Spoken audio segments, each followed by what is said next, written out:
Welcome to Florida Gators Live, episode number 49. I kind of just guessed when I said 49 and it ended up being correct.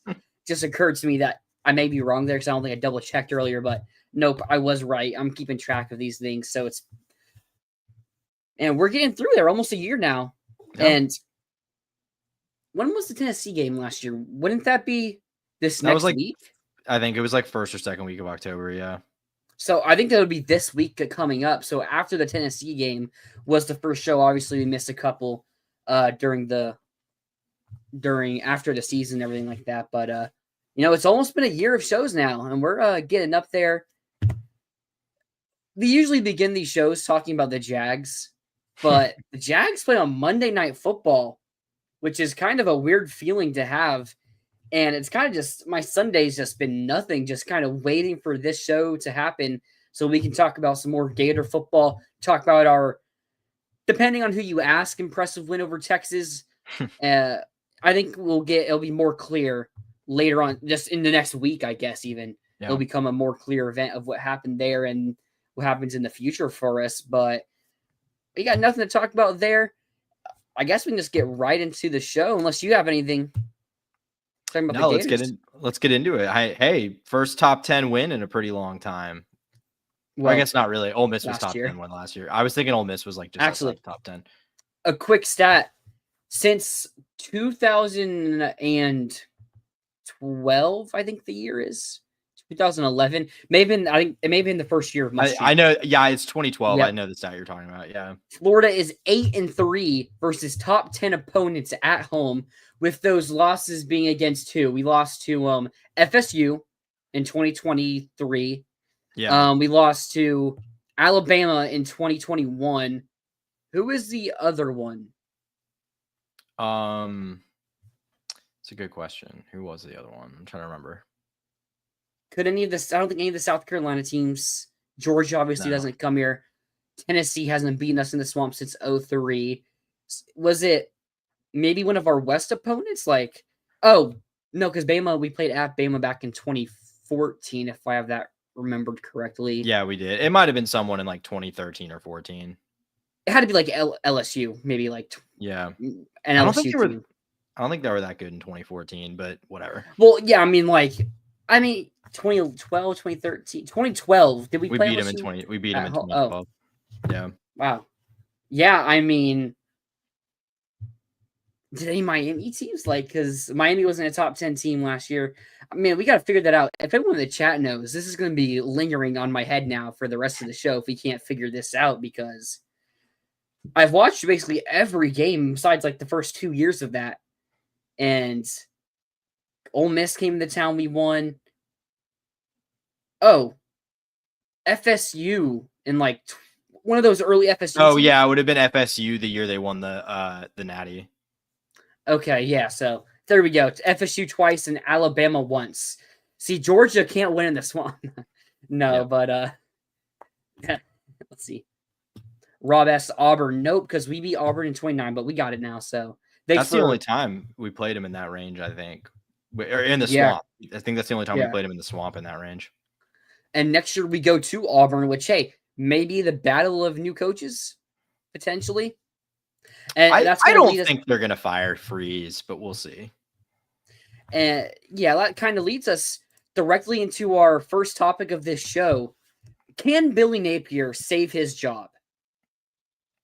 If you would have asked us this last week, we probably would have said no, because we both identified that Florida could win this Texas game.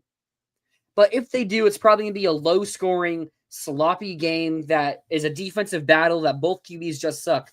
But one thing happened that I said, at least, if it does happen, probably could be the one scenario where Billy does save his job, and it's not Dallas Wilson, although he is a big factor here. DJ Lagway looks improved. And I tell you what, DJ Lagway, you said it last night, DJ Lagway played his best game as a Gator in that Texas game. And going into the season, we were both had Florida making the playoffs. I think you got us 9-3, I think, sneaking in as well. I said too. So we both had us making the playoffs, and a lot of that was on the back of DJ Lagway being a great quarterback. And you had us losing to Texas and LSU. and then losing one more the Georgia game. Mm-hmm. So, I mean, at this point, if we go and that, we just add the Miami and USF game now on, if we win out, except for the Georgia game, we go 8-4. Does that save Billy's job? I mean, it will. They're not going to fire him if it goes 8-4. I mean, in my mind, like, to me, this season has always been playoff or bust. So I don't think 8-4 would salvage it. Yeah, Rob. I mean, I don't think 8-4 salvages anything really in my mind. But I do not think Scott Strickland would fire him if he did that. I mean, I think the problem with like the question of can you save Billy's job is obviously yesterday opened up a path, but it doesn't really change the fact that path is just really unlikely. I mean, just getting to a bowl game is still going to be a massive uphill battle, even with that win that we didn't really expect to get. I mean, probably going to be in the 7 remaining games. I think 5 of them, you're going to be a decently hefty underdog, like pretty well sub 50% chance to win. Oh, okay. I mean, decently sub under 50%. I mean, the A&M line came out and we're 8.5 point favorites, or not favorites, underdogs. Yeah. So, I mean, we're gonna be favorites home against Mississippi State and Kentucky, Georgia. Yeah, we're gonna be favorites in those. I don't think games. We'll be favored in any other game. No, we won't be favored against Georgia, but that's gonna be under 10 points. I mean, depending on how these next 2 games look, I'd say about now that's probably about the same as what the A&M spread is. Maybe a little more. I mean, it's a neutral site, so that's 3-ish points you take away. So probably about 7, 8, something like that for the Georgia game, right?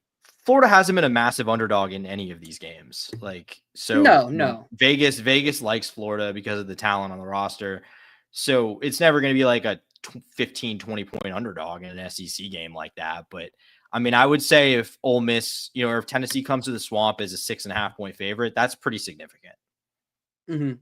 Yeah, I'd have to agree. I mean, I do know the models really like Tennessee, and Tennessee's played some good football. Sometimes they haven't, though. So I think that defense is very suspect, especially after seeing what A&M did to Mississippi State's offense, although there's some differences there.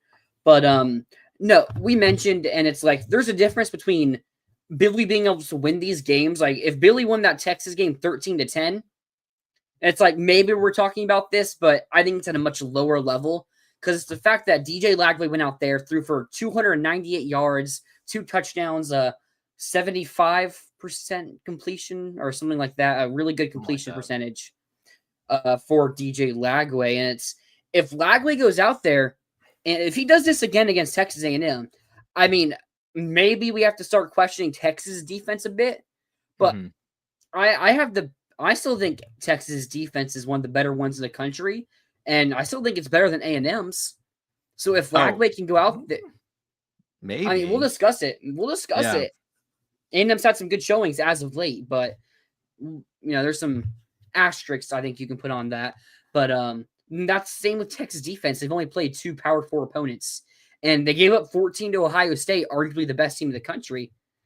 And then they gave up 29 to us, which from at this point looks like a bad showing from their defense. And I guess we could see what looks different in that A&M game. But as I was saying, if Lagway goes out there and has another 300-yard performance on the road against a top 5 opponent in Texas A&M, then I think this is a very, very, very interesting question because you're still only 3-3. But at Texas A&M, how much tougher are the rest of the games on the schedule than a game at Texas A&M? I mean, Georgia shows, yeah, sure, well, yeah. But I'm saying, I mean, I think they're all going to be. I mean, I think Ole Miss and Tennessee. I mean, I think you could convince me that all 3 of those teams are better than A&M. I mean, we'll see. I think A&M's been a little up and down. Yeah, I mean, I don't disagree there. I don't think they're the 5th best team in the country, as their AP poll ranking says. Mm-hmm. Although I do think there is some potential with that team, so we'll get into that. But again, it's really if DJ Lagway continues to play this high-level ball that he did against Texas, as the title says, can we continue the offensive improvement? If we do, then I do think there's a legitimate path for Billy to save his job. It's just consistency. And we haven't seen that at any point in the Napier tenure. And I mean, we haven't. And it's like he needs to be like hyper consistent because even if he wins next weekend, you still then first of all, you can't have a performance where you show up and sleepwalk against Mississippi State or Kentucky. And Absolutely. I mean, Kentucky's pretty bad. I think they'll be fine in Yeah. that game. I mean, Mississippi State is not great, clearly, but I think they are a team that will beat you if you come in and don't execute. So, I mean, you got to not, you got to show up for those games, but then there's all these tough games. I mean, you don't have to win. He probably doesn't have to win all of them to save his job, but it's even if he wins 2 of them and loses the other 2, you're still looking at 7-5. Is that good enough again? Can I point out a scenario that would be absolutely funny? So this is pretty unlikely, of course, which has us going 7-5. Florida is currently only has 1 loss in the SEC. If we win out, we'll be in the SEC championship game. It's not a guarantee, but it's gonna happen, especially with the tiebreakers. Yeah, we just have a lot of tiebreakers. I doubt LSU doesn't lose again in SEC play. They almost certainly will. Yeah, they almost certainly will. But what about this scenario? Florida loses 2 more games this year. Tennessee and FSU at the end of the year. Florida would finish 7-5, 2 losses in SEC play.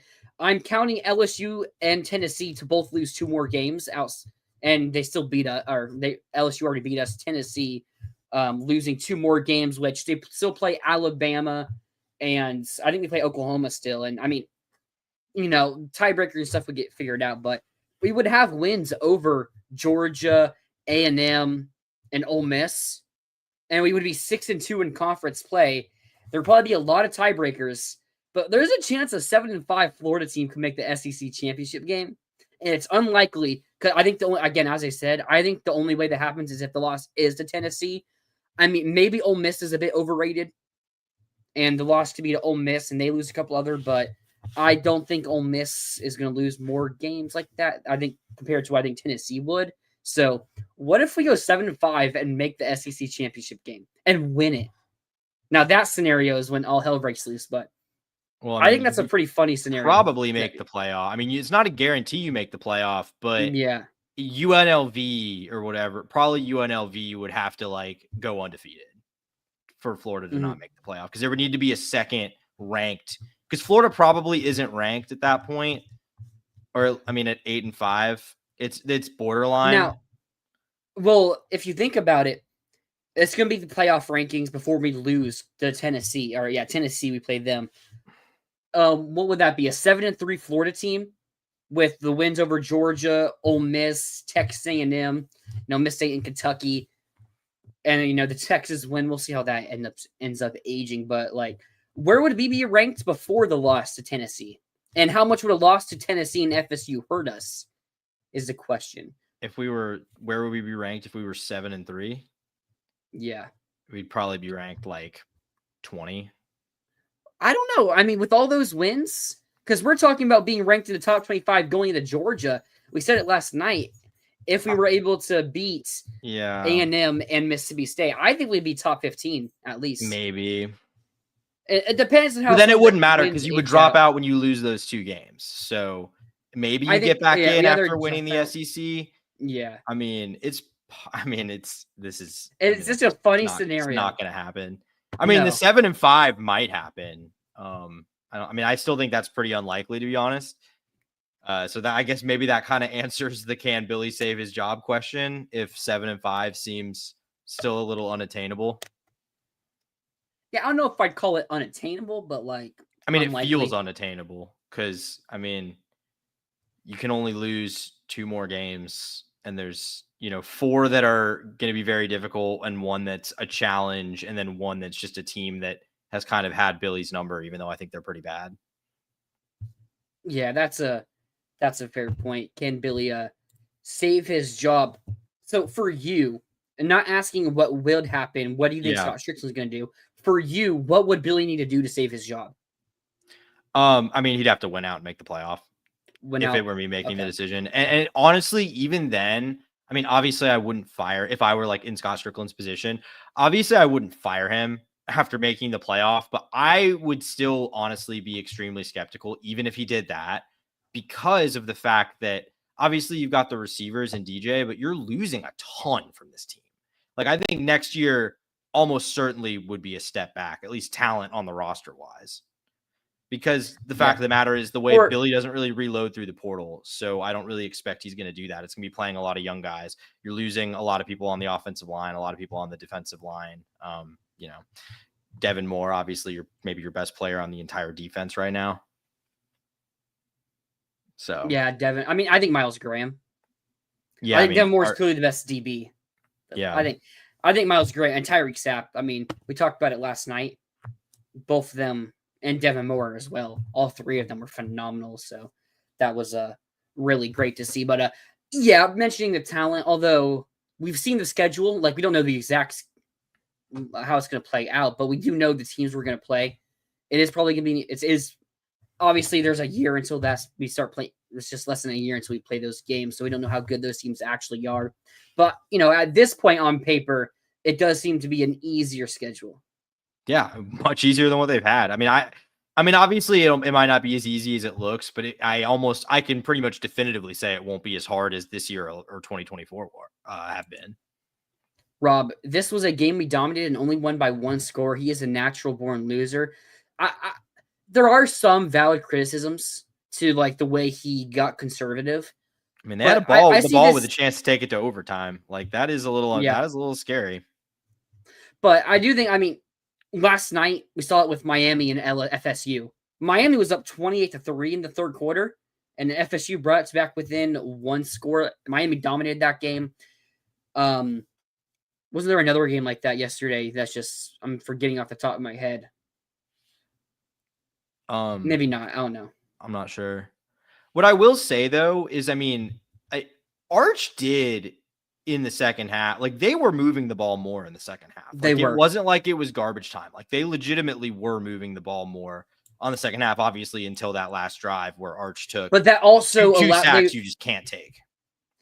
I'll say that they were moving the ball more, but that also resulted in them making more mistakes and us getting more interceptions. That's true. That's true. So they were moving it more. I mean, it was still enough for them to score and have a chance and get back in it. So like I get where Rob's coming from. Like I still think Billy's style, like I think if Billy had really kept his foot on the gas, I mean, we punted a lot too in the second half of that game. So it's like, I think, you know, there's an argument like, do you keep your foot on the gas and like, could you have done more? Sure. But then also the one time he did put his foot on the gas, DJ gets hit, throws to probably where he shouldn't, and it gets picked off. So, you know. And you know what sucks? Or no, sorry, that was a different play I was thinking of, but so never mind about that. But and this kind of goes. I'm trying to make my score predictions for the Texas A&M game. It's like we only scored 29 points, but it felt like when our offense was actually going out there trying to score, that the offense was kind of doing really, really well in this game. Mm-hmm. And I kind of think A&M's defense is worse than Texas's defense, and I'm like, oh, so we should score more points. But sometimes, like we should have scored nearly 40 points in this game against Texas. Like, I feel like we should have scored another touchdown or two in this game. At least a touchdown and a field goal. Like, we should have been getting near that 40. Easily should have scored over 30. I mean, we had, 29? Which, you know, if you told us in the preseason that we're going to put 29 up on Texas and beat them, we'd be very happy. 2 of which were a safety on special teams. So 27 offensive points. Yes. But, yeah, that is a fair point there. 27 on offense, but we definitely should have scored 30 in this game at least. So it kind of makes it more difficult to make these predictions. Because I'm like, wait, how am I going to predict to score less on Texas A&M when I think Texas defense is better? So kind of just. I mean, it's also on the road. Like all these games play out differently. Is Marcel Reed going to turn the ball over the way that Arch Manning did? Like maybe not. So I think there's a lot of things that you just. He threw a bad interception last night in the second quarter against Mississippi State. It's true. I mean, we'll talk about that game later on, but if you're asking me, what does Billy have to do to save his job? It's a really tough question, man.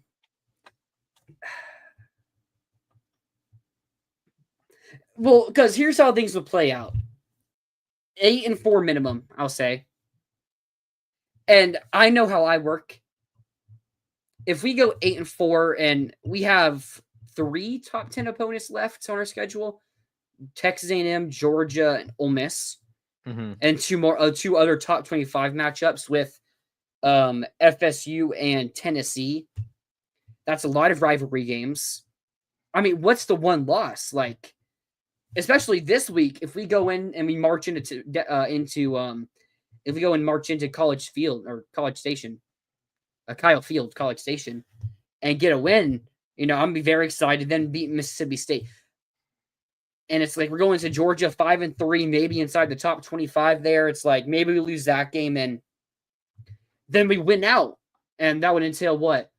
4 straight wins right there, including a top 10 win, and it wouldn't make the SEC championship game, wouldn't make the playoffs, but it'd be like, wow, they really played good football there, and it's a risky thing. Like, I also need to see what the recruiting class is looking like. I mean, how the offense is looking. Like, if they're playing consistent ball, like if we just lose a close game to Georgia, because this Georgia team still could be the best team in the country. I mean, I don't think we're necessarily thinking Oregon or Ohio State are now unbeatable after what we've seen the past week. Like, and, Georgia losing a 1-score game to Bama doesn't eliminate them from being the best team in the country. So it's like, it's tough because we could easily be in the same situation we were this year, next year. Mm-hmm. I think we would need to see how the vibes are. I'll say 8-4 is the minimum, but even then it's like, how does it look? You know what I mean? Mm-hmm. Well, yeah, because like my problem is it's my problem is with that is what you just said, which is, I'm concerned about the fact that it doesn't seem like he can get this team to play at this level until their back is against the wall. And your back doesn't get against the wall until you basically played yourself out of winning anything, or at least winning anything with any semblance of a margin of error. So, like that's my problem is like, the fact that you lost that USF game is just very hard for me to look past because it just put you in such a hole. Like, and I can't trust you to not do that again. If he literally wins out and they get to the playoff, getting that team ready to compete in all these games against teams that are, probably, not necessarily more talented, but better than us, or should be better than us. That would say a lot about, his ability to do that consistently. But like, just, reeling off a couple wins, but still losing some of these games and going 7-5, 8-4. It's just like, if he had done that in a way where like you start 5-2 and maybe you limp a little down the stretch, lose, that maybe is different, but it's just like you start off the season so bad, you come out of the gate so bad and play yourself out of anything. Like that's just a tough thing to look past. Yeah, I just have I wonder. So this stuff that's not public, I'll say Lagway, it's hard to put everything on one player, but if Lagway played like how he did against Texas in our first 4 games, we're minimum 3-1, maybe even 4-0. Yeah. I mean, I don't know how that Miami game would have played out. I still think Miami is a great team. I think we'd beat LSU and we should have beat USF. That's a lot. That was just a weird situation. I mean, we should have beat USF playing the exact game we did, which was a terrible game, and we still should have won. So yeah. So like, I don't know how that Miami game would have turned out, but like, if we're 4-1 right now, it's like we're having a whole different conversation. And what if Lagway just needed more reps? And I know we talked about him getting injured. He got injured during the game, and he was in a boot before the game I think he was in a boot for like a day or two. It was nothing serious, it seemed. But what if Lagway just, finally he's getting back up to speed and he's just going to go play out there? But then it's like, what if you have the same thing happen next offseason? I mean, it's such a hard situation to handle. And I think I know the choice Scott Strickland would make, but I don't think it should be as easy as Scott Strickland would make it. I mean, it's just so tough because we pick up. I actually did some research on this while waiting for the season in like June, probably. The last like 12 national champions before the playoffs or before the national championship game or SEC championship game, the most one had was 3 top 20 wins, I think. So we would have a better resume of wins than like any other championship team in the last decade. Now, the loss to USF would be a really bad loss, and LSU, we'll see how that plays out. But the wins this team accumulated are something that will be celebrated when they happen in the stadium. And it's something that's going to be on the minds of a lot of people and a lot of the national media, to where it's like they accomplished all these wins. Billy got this team going at this high of a level for the not even back half of the season. We're not even halfway through the season yet. Like it's just, what if Lagway is playing at that high level and you slip up once against Georgia, or once against, could be A&M even. I mean, what if we lose a close game to A&M then win out? Because that would include a win over Georgia. That would, I mean, Tennessee, FSU, Ole Miss, like those as well. But like that win over Georgia could be a difference maker in that decision. Yeah. Again, it is like the dynamic is a little different from last year, because part of the value prop last year was being able to return all those veteran guys. And that just is not really like next year is much more of a starting from scratch, like not completely, obviously you have Lagway and hopefully the receivers and stuff, but it's a lot more restarting than this year was compared to last year's team. So there's no so I think that makes it even more difficult when you're evaluating Billy Napier's consistency, because even if he's able to be consistent for, more than a month, like he was at the end of last year, maybe you can do it for 2 months, you're still at a point where it's like, okay, but do I trust him to do that going into next season with a largely new roster?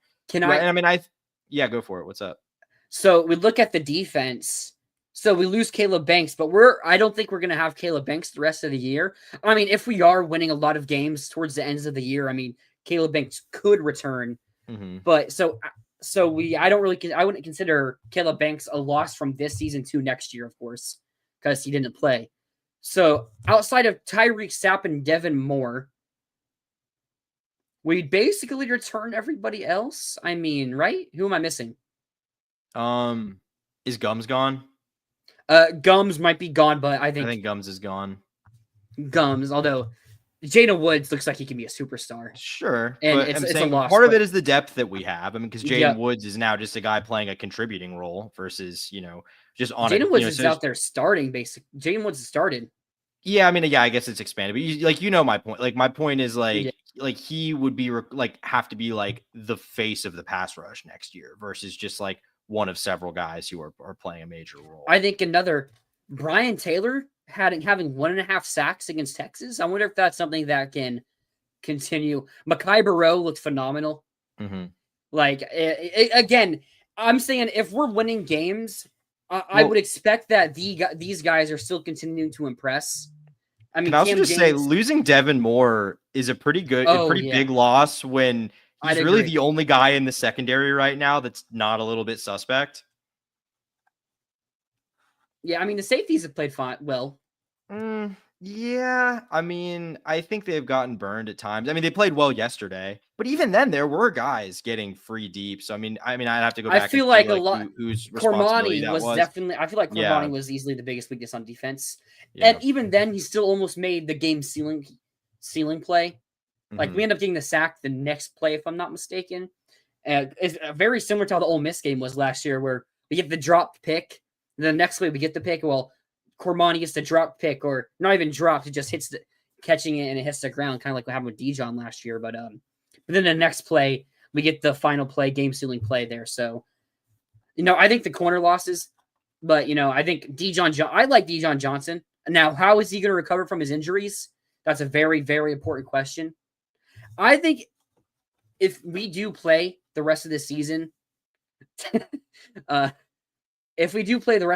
like how we play in this Texas game with the offense and defensive improvements, I think the defense would largely still be able to play at a pretty high level. And I mean, maybe even better. Like, you're going to lose Tyreek Sapp. Cam James has played well. I think Jaden Woods' potential, like, we're starting to see it already. I think he could be like a difference maker when he takes another step there. And I think Dijon's a really good corner. Hopefully, Cormani continues. I think he was decent. I think he kind of has been up and down. Like, I think he's good, but I'm not sure he's a guy that, like, coming back, I'm like, we're good at corner, at least on one side because of Dijon. Like, I still have some questions, but we'll see. Yeah, I think Cormani's development is. We haven't seen Ben Hanks, which is really we've only been playing the. I think both the Cormani and Devin Moore played every snap. I saw the PFF stats. I'm pretty sure they played every single snap. So I would like to see a bit more Ben Hanks, but although I mean, it's not unheard of for us to go and get a transfer corner. Although I will say, like, George, like, we don't really use the transfer portal. Like, honestly, we really don't. Cormani was a transfer. Yeah, the preferred walk-on transfer. Yeah, I mean, like, half of our transfers was guys who we missed out on and then ended up coming here after 1 year, or not even 1 year. Yeah. I mean, obviously, like, your big transfers this year are Sturdivant and Brandon Bett, and that's really it. And Bett wasn't even like a big-time transfer addition. He was kind of just a Bett's playing well. Yeah, I mean, I'm not saying he's bad. I'm just saying he was just kind of a rotational guy at Baylor. Like, he was nothing, not like a super coveted guy in the portal. Sturdivant kind of was, but also, there were some bigger names that Florida was going after that are doing some things this year that, so maybe. But point being, Florida's not super. That's part of like my logic here, because you're losing your two best offensive linemen. Florida's just not very aggressive in the portal about replacing guys. And we saw they kind of tried to do it in the secondary this year, ended up with Caraway, who, I mean, has Caraway played, like, to what extent has Caraway played, like, at all this year? I think he's been injured the past 2 games. I'm pretty sure he's been injured. Did he play in the first 3? I believe he did. I think I vividly remember. I know he played a decent role in one of those early games. I can't remember which one, but I know he took some actual snaps there. So, Rob here. Yeah. We will use the transfer portal with Lane. Dallas Wilson was kind of was. I don't think that technically is the transfer portal. No, he wasn't. Yeah, but that's true. But I mean, that is also just a very different scenario. But I mean, remember after the season, it was thought we were going to go and take 2 transfer wide receivers, because we thought Dallas Wilson was gone. Sturdivant and Dallas Wilson ended up being the 2 guys we took. So, I mean, I think it's working out really well. I think Sturdivant's a really great player. There's a do you remember the play where making an impact? The problem is it's just like he's getting. I mean, there's just, I think, two better receivers than him on the roster now. I think I was also gonna say there was a play. Do you remember the play where Dallas Wilson threw it to Adam Mizell in like double coverage, almost intercepted? Yeah. J. Michael Sturdivant working. Amir Jackson went in motion out wide, so I guess Sturdivant was in the slot technically on a slot fade where J. Michael Sturdivant just cooked the DB. But Wilson was looking Lagway was looking to the other side of the field, so he missed somewhere. Sturdivant, if it's a good throw, probably gets a touchdown there. I think Sturdivant's a really good receiver, and I think if Lagway continues to play good football like he did against Texas, then, I mean, we probably have like 4 or 5 receivers that could any given day could be the best receiver on the team. I mean, I think Dallas Wilson might have a different level to him, but there could be a day where any of the other like 4 receivers could lead us in receiving yards. I mean, I think Dallas and Vernell are clearly the 2 best receivers on the team, though. I think, like, I don't think anyone's even close to Vernell. I mean, maybe Mizell, because we haven't really seen a lot of Mizell, but we haven't seen a lot of Mizell. We've seen a decent amount of Vernell, and he's really good. So I kind of have to say those 2 guys are on another level. But yeah, I mean, it's just like with receiving core is not, I don't think, a problem, obviously, especially now that you got those 2 guys in there, but. Yeah, I mean, I just don't know what Sturdivant's role looks like the rest of the way if those 2 guys are going to be breaking out the way it looks like they're going to. 5 wide receiver sets. No, but my final, I guess I'll give my final take here on this. Can Billy save his job? I don't think we can let just a 2026 season dictate this decision either. Mm-hmm. I mean, I'm like confident if we go 8-4, Scott Strickland won't fire Billy. So us saying maybe you should. I mean, if we win out, then I think you have to. I mean, Billy's probably coach of the year if we find a way to win out and everything. Like, I would be pretty shocked if he's not. Like, I expect recruiting to be, pretty good.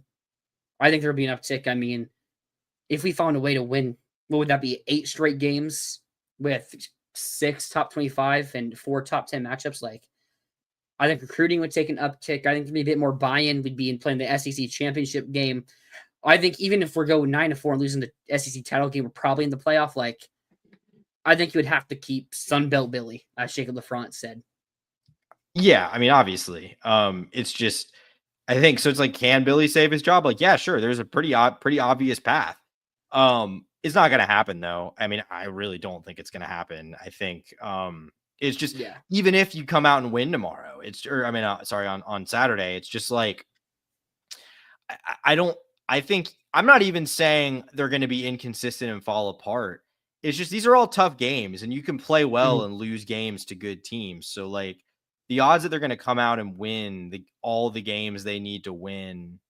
I mean, I still think getting to 6-6, I would be like, I mean, he's still got to go, but that was a pretty nice rally to save things. Like, that's how difficult this upcoming stretch is. So, I mean, I think it's really unlikely, but there is a path there if they can really catch lightning in a bottle here.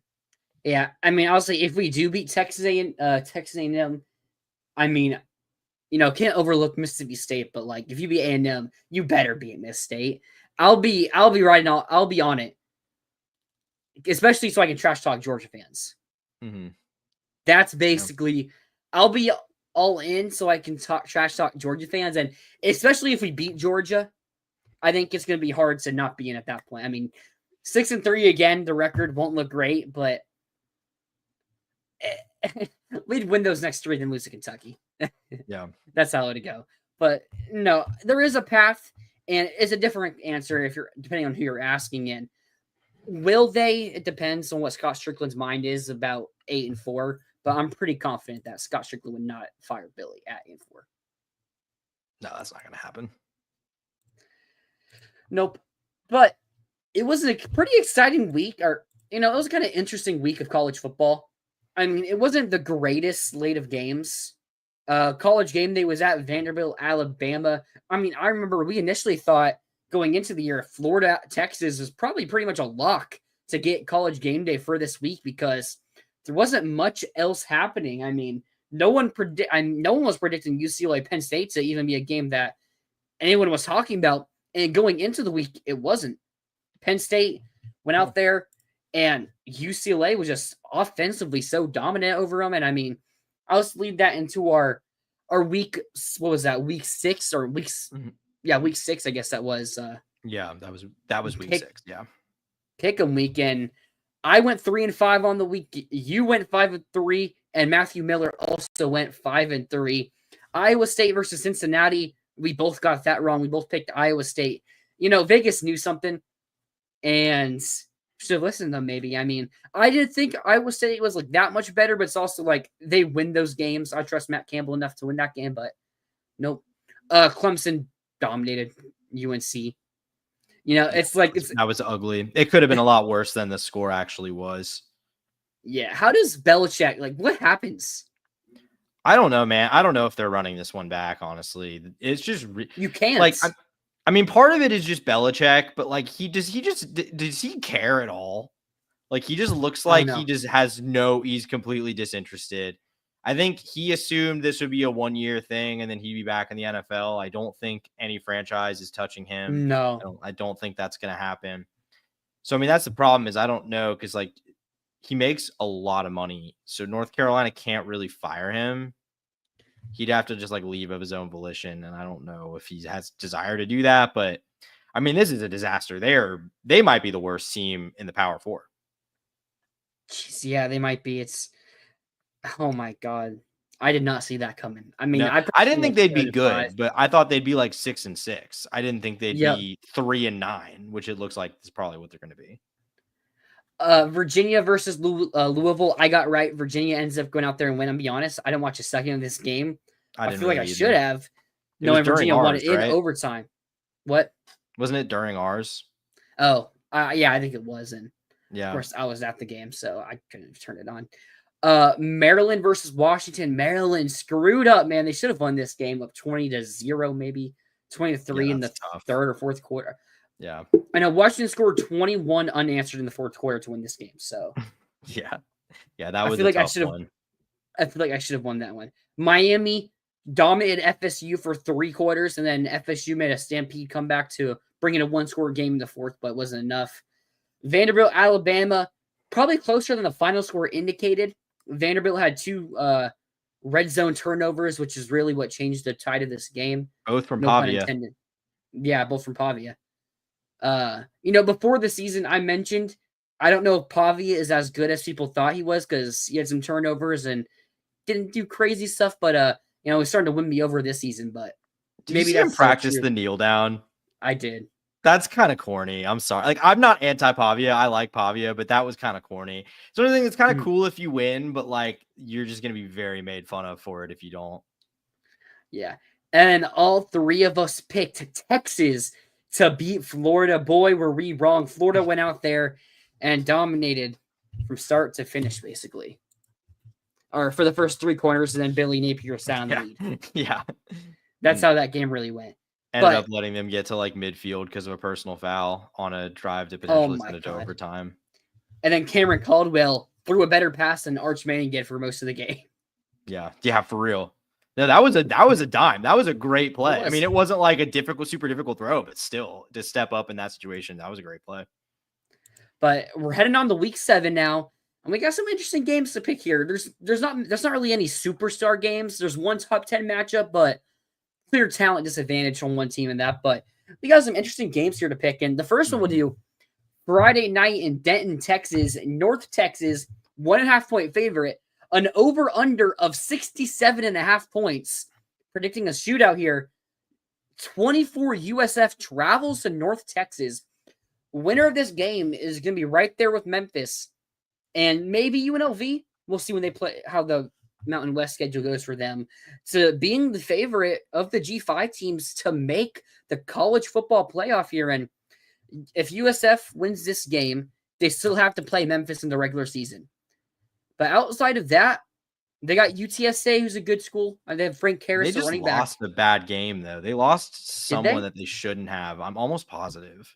I mean, they're 2-3. I know they lost. Oh yeah, they lost 27-21 to Temple. Yeah, that's right. They lost to Temple. They barely beat Colorado State as well. Yeah, they lost to Temple. Yeah, and Colorado State's bad. Yeah, they lost. They have a couple not great. I don't think they're that good. I don't think they're very good this year. No, they have a running back though who has 666 yards on the season, so nearly as many passing yards as Owen McCown. Wow, who is 990. That's tough. So, maybe a great running game like that can get going for any given day. But it's a respectable program. Jeff Traylor, a coach that almost got the A&M job, so might be in the mix for the Arkansas job this time around. Maybe his name's come up a lot, just in a hypothetical, because he was there. He was their associate head coach before he took the UTSA. But if North Texas beats USF, they only have, again, UTSA. They don't play Memphis in the regular season. They have a good chance to go undefeated throughout the year. Who's their head coach? He's been there for a while. Eric Morris. No, he's only in like year 3.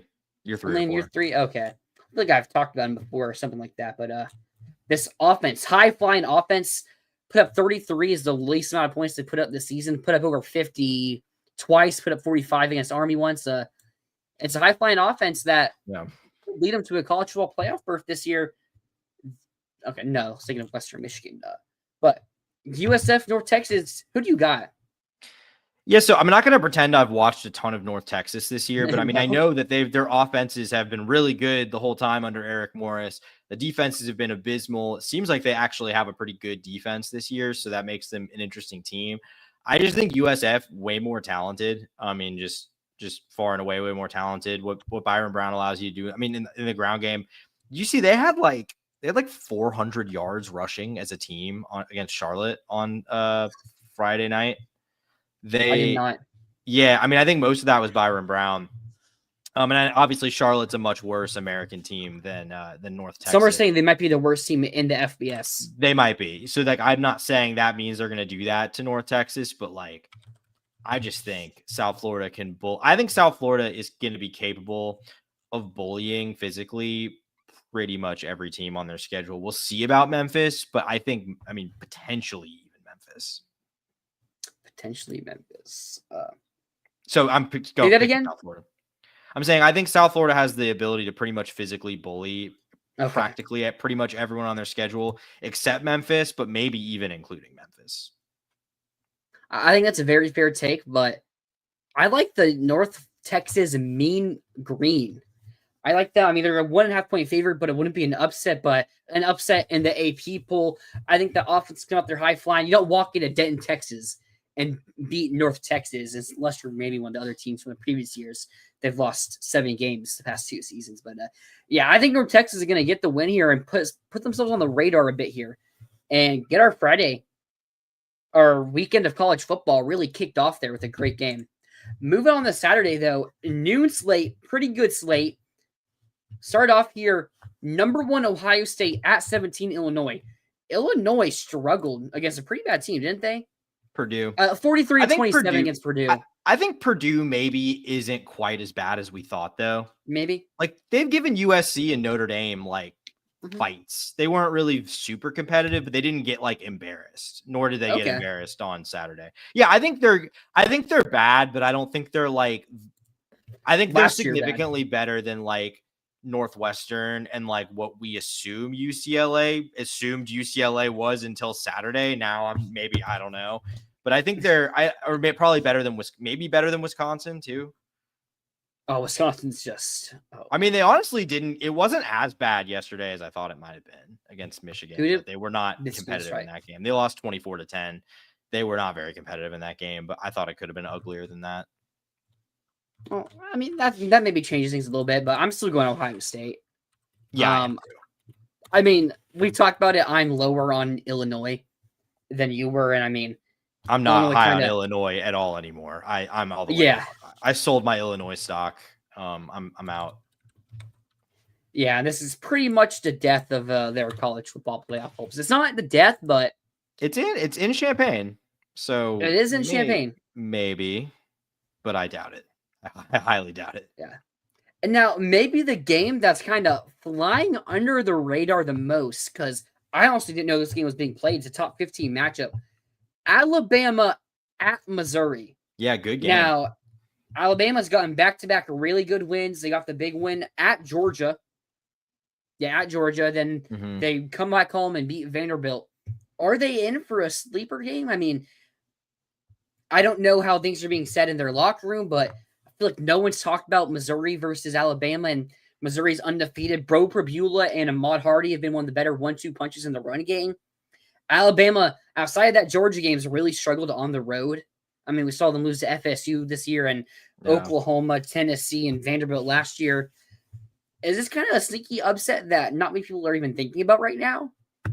Yeah, I think it definitely could be. I mean, I'm like trying to make my pick for this game. Like, I really don't feel good about this one at all because like on the road, yeah, I mean, this feels like a really potential struggle spot for Kalen DeBoer, especially because, you know, looking back to that Georgia game, Chauncey Bowens kind of gashed them on the ground, and Ahmad Hardy's a really good running back for Missouri.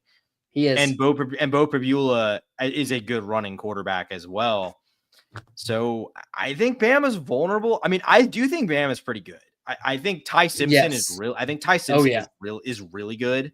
I think they're probably better on defense than we thought after the way they played in week 1. I don't know if they're great on defense, but I think, you know, they pretty much held at least Gunnar Stockton in check. Like I said, they weren't great against the run in that game, but they didn't give up a ton to Georgia through the air. I think Bama's the better team, and like I think they'll win this game.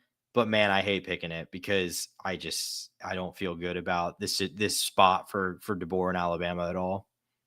Yeah, I don't want to pick Missouri to win, but the spot just feels it feels too much like I've been doing this all season, and these are the picks that have gotten me down by 9 games at this point. Well, now you gotta hedge against me. You gotta go against me, fade me. I guess is what I'm looking for.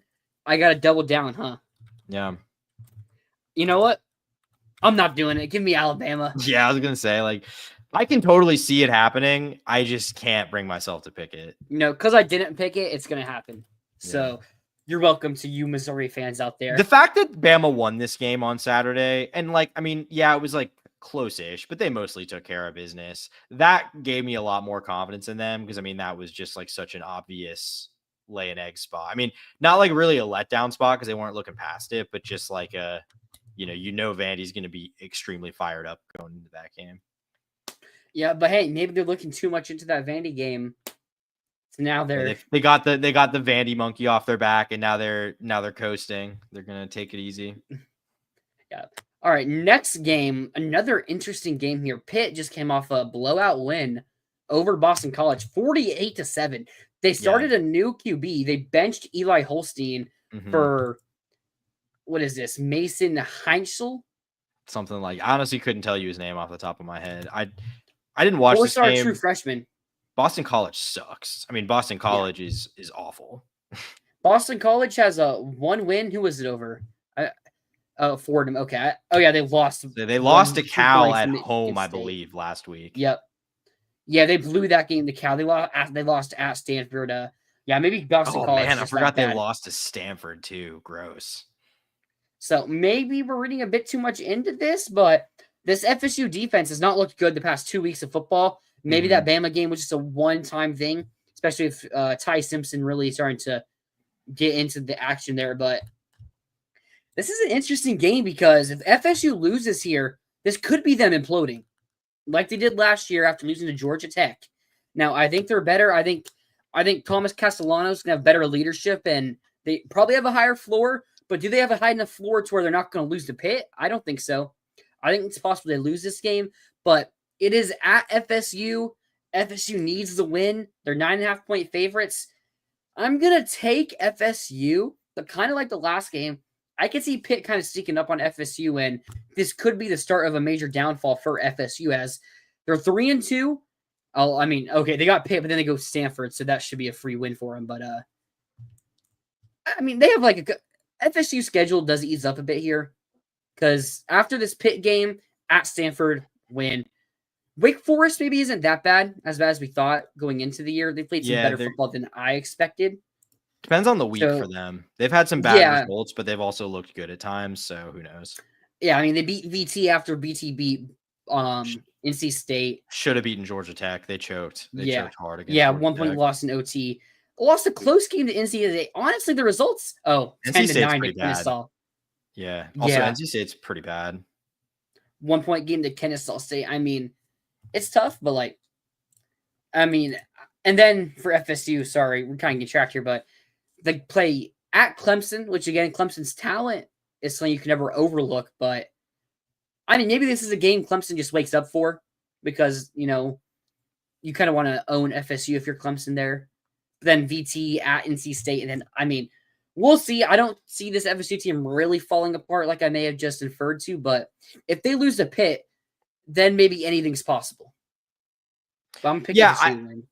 I just don't think Pitt's that good, or at least I'm not convinced of it yet. I mean, I will say in the little bit I've seen of them the last couple weeks, it seems like their defense forces some turnovers, which is intriguing because Castellanos has been a little turnover happy the last couple weeks. True.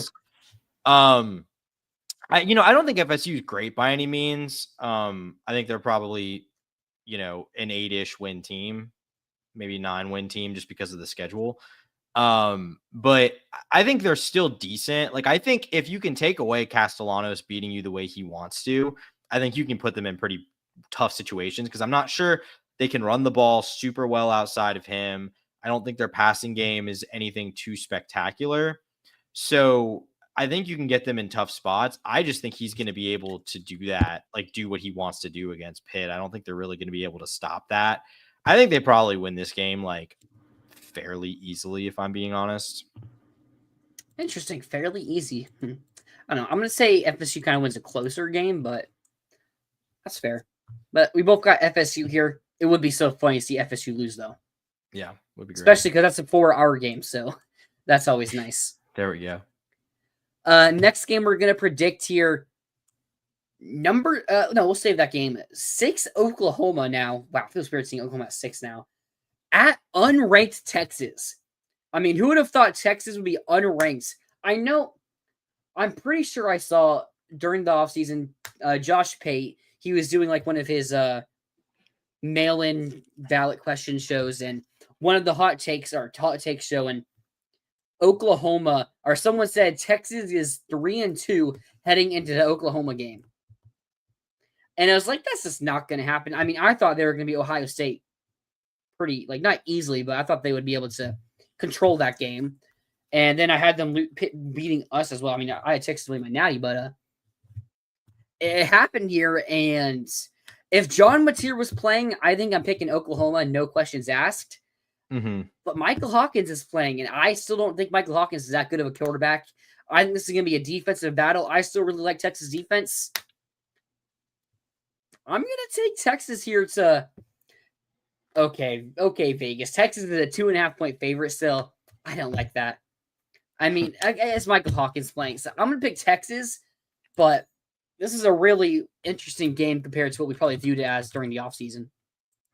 Yeah, I mean, I'm not sure Michael Hawkins is like horrible in the sense that he's going to like have a meltdown here, but I just think that it's just I was already my concern about Oklahoma was I didn't know, at least offensively, that they had anything outside of John Mateer because he kind of had to create it all himself.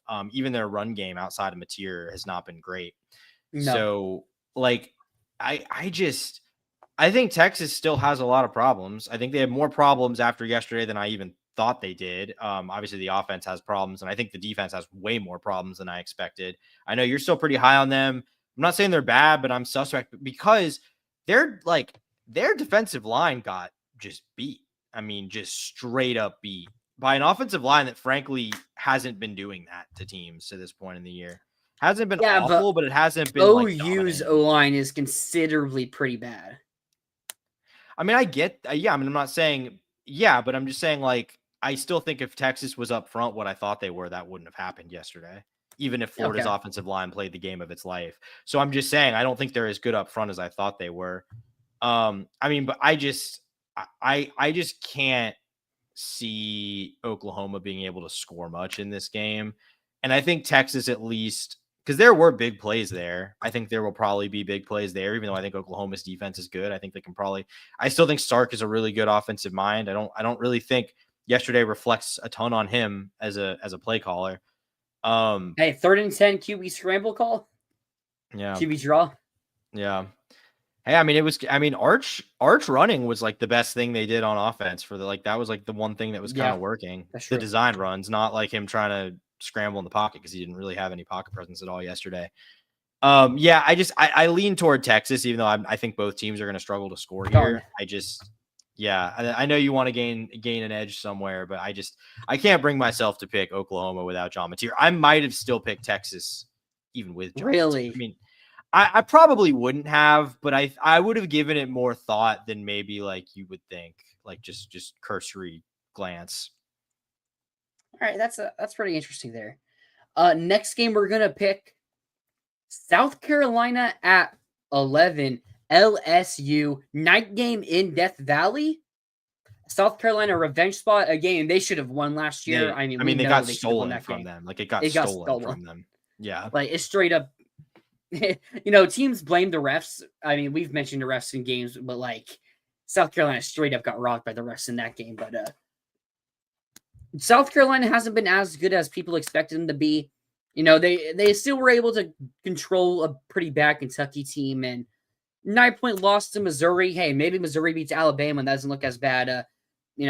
Sellers didn't play against Vandy or played only like the first quarter or so against Vandy, so I don't really take too much away from the full result of that game. I've been anti-LSU. I can't see them jumping to the top 10 because they beat South Carolina. So you got South Carolina? I'm going to take South Carolina to pull the upset. Okay. I'm curious, what does that look like in your mind? Like, what is South Carolina? Can I say something? Yeah. LSU is a 9.5-point favorite. That is absolutely crazy. But it's a night game in Death Valley, and that's probably alone worth 3 points. But I think, what is the path? Like, what is the path to victory look like for South Carolina? Because I struggle to see it because I don't think South Carolina's defense is very good. I don't think Ole Miss's defense is very good either, and they shut down LSU. Yeah, game they won by 5. They won by 5. They scored 19 points, and that was also some.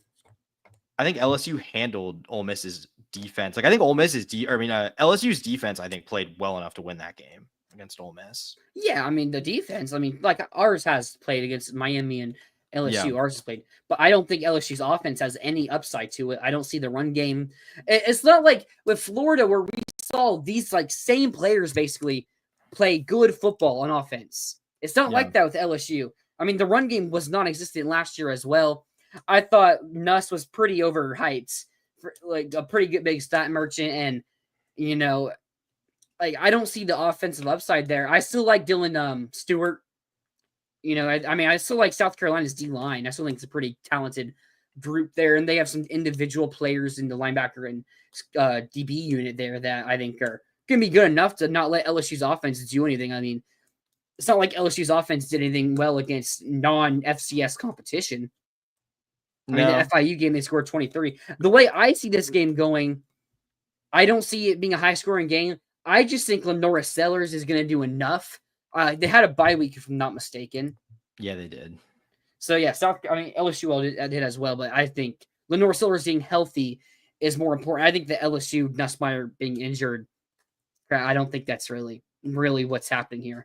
But I think maybe he is hurt a bit, which I think that's confirmed he's a bit hurt, but like I've been low on Nuss, so I don't need to get further in detail about that. But I think Sellers is going to make enough plays. And I think LSU's aggressive style is going to allow Lenora Sellers to hit those big time plays. And it's going to be enough for South Carolina to win something like 17-14. Okay. I mean, I just don't like South Carolina very much in general. I don't think they're that good. And I think it's a biased pick right there by you. I mean, yeah, it's not personal. I just don't think they're very good. I'm kidding. But I also just, it's hard for me to pick against LSU night games in Death Valley. I mean, they're very good in those games. And it's just South Carolina's not a good enough team for me to pick them to do that. Especially because I still think LSU's defense is really, really good. And I think there's a decent chance that it's going to be kind of a rough night for Lenora Sellers. Although we will see, it'll be interesting because he didn't play most of that game last year. He got hurt pretty early, and it was Robbie Ashford for a lot of it. That is true. So, but totally different LSU defense that was pretty bad last year. So I don't know how much. Yeah, I think LSU's aggressiveness though with Lenora Sellers is going to come back to bite him. It's going to bite him a couple plays, I think, and those are going to be enough. I just don't think LSU's offense is going to do it. It's just not good. I still think they're going to have. I still think it's probably not as bad as it's looked. I think it is. Playing at home. I don't know. We'll see. I think they kind of get back on track here a little bit. Maybe. Second to last game we'll pick here, or not including the Florida game. 21. Why they're ranked 21, I don't know. Arizona State at Utah. Utah's a 4.5-point favorite. I'm gonna have you pick this game first. What do you think about this? Yeah, I mean, I don't think Arizona State's that great. I think they're kind of mediocre. They've survived a couple really close calls to start Big 12 play. I don't know if Utah is great either, but I'm not going to write them off because the way they lost to Texas Tech. Because I think Texas Tech might be going 12-0. I mean, I'm not sure anyone's going to beat them. They might just be far and away the best team in the Big 12. I don't think Utah is quite as good defensively up front as they've been in past years, but I think they're still solid in that regard. I think Dampier is interesting. I think he's kind of had his ups and downs, but I think he can make some plays. I just think they're more well-rounded than Arizona State right now, so I will take Utah. That game's at Utah or in Tempe? Yes, it's at Rice Eccles. Yeah, I'll take them at home. That's a tough place to play. I'll take them at home. Yeah, for me, it's pretty easy. I'm taking Utah here. I don't think this Arizona State team is that good. TCU shouldn't have lost that game. They really choked that game away. I mean, Arizona State's a good, solid second-tier Big 12 team. I mean, really, Texas Tech is in a tier 1 of its own, then maybe Utah in tier 2. Yeah, I mean, that might still be the Big 12 championship. We might just get a rematch of that game. I'm still kind of there. I mean, night game at Rice Eccles. I'm going to take Utah here. I still like Devin Dampier. I think Texas Tech is just that much better than the rest of the conference, where even the second-best team gets kind of bullied. I mean, it was a close game until Texas Tech got a couple late scores in the fourth quarter. So, I'm going to take Utah there to win that one. All right, last game we'll predict here before we get to our game later on in the show. Number 7 Indiana at number 3 Oregon. After Oregon beat Penn State, I know you're saying Oregon might be the best team in the country. I'm saying they are. I think they are. But then Penn State goes and loses to UCLA. Is Penn State just not that good? Was it a one-off fluke, or is it just that's who Penn State is?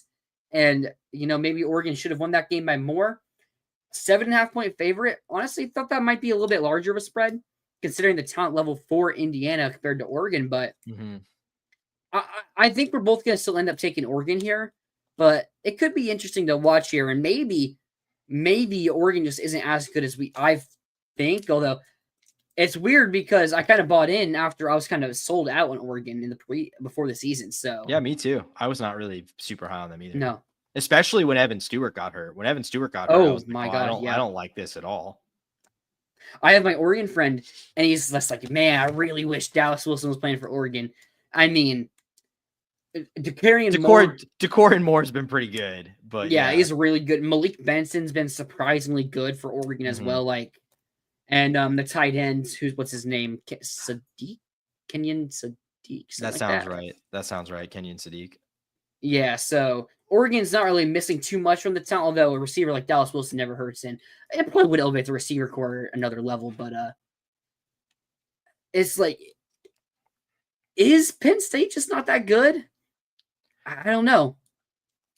Yeah, I mean, I think they're not as bad as what Saturday looked like, but I also don't. I mean, I think they legitimately might not be a very good team. Like, they might be a team that loses 2-3 more games.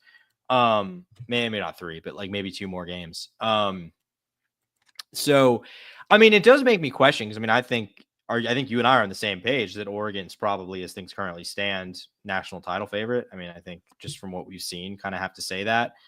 I mean, Ohio State, I think you can say as well. You could. I mean, I just think Oregon has looked better than Ohio State, especially because the one real data point we have for Ohio State is a Texas team that now I'm like, ooh, like that was even closer than it should have been.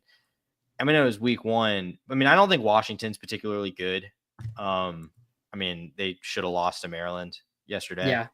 And they just didn't really have. I mean, they played pretty well on defense in that game, but like I just don't think Washington's very good.